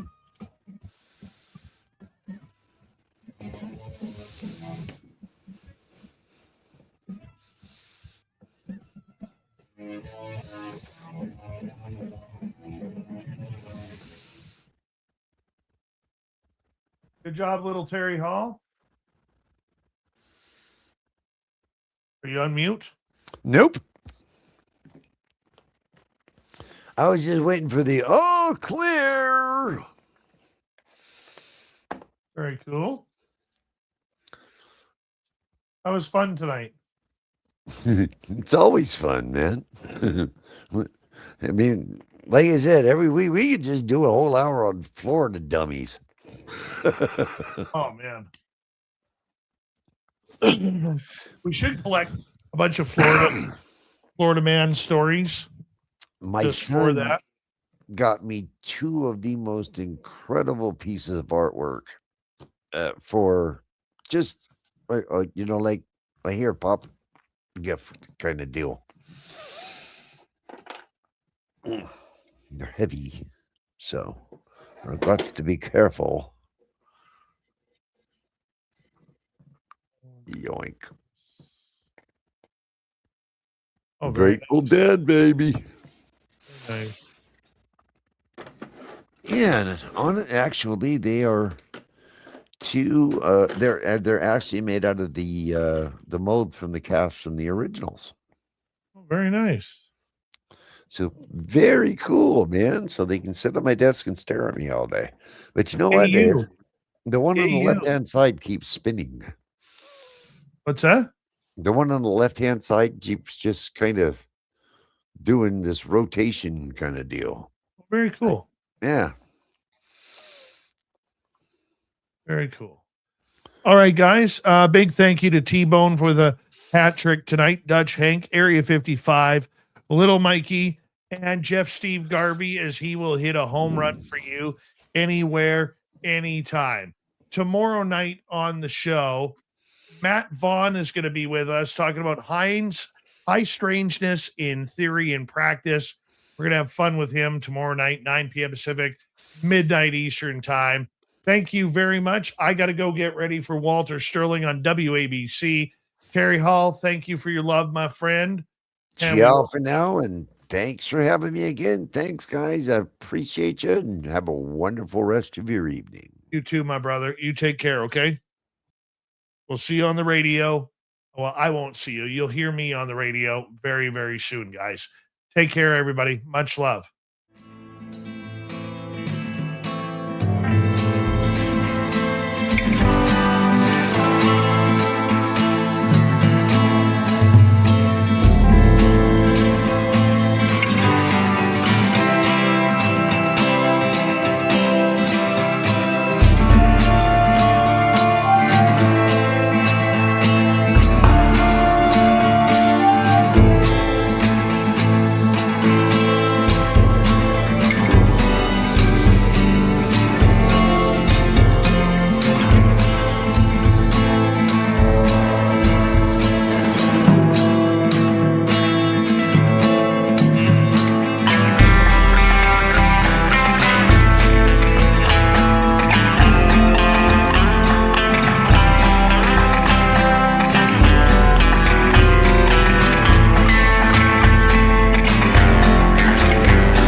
Stay healthy, my friend. You too. If you need bail money, give me a call. Always, Dad.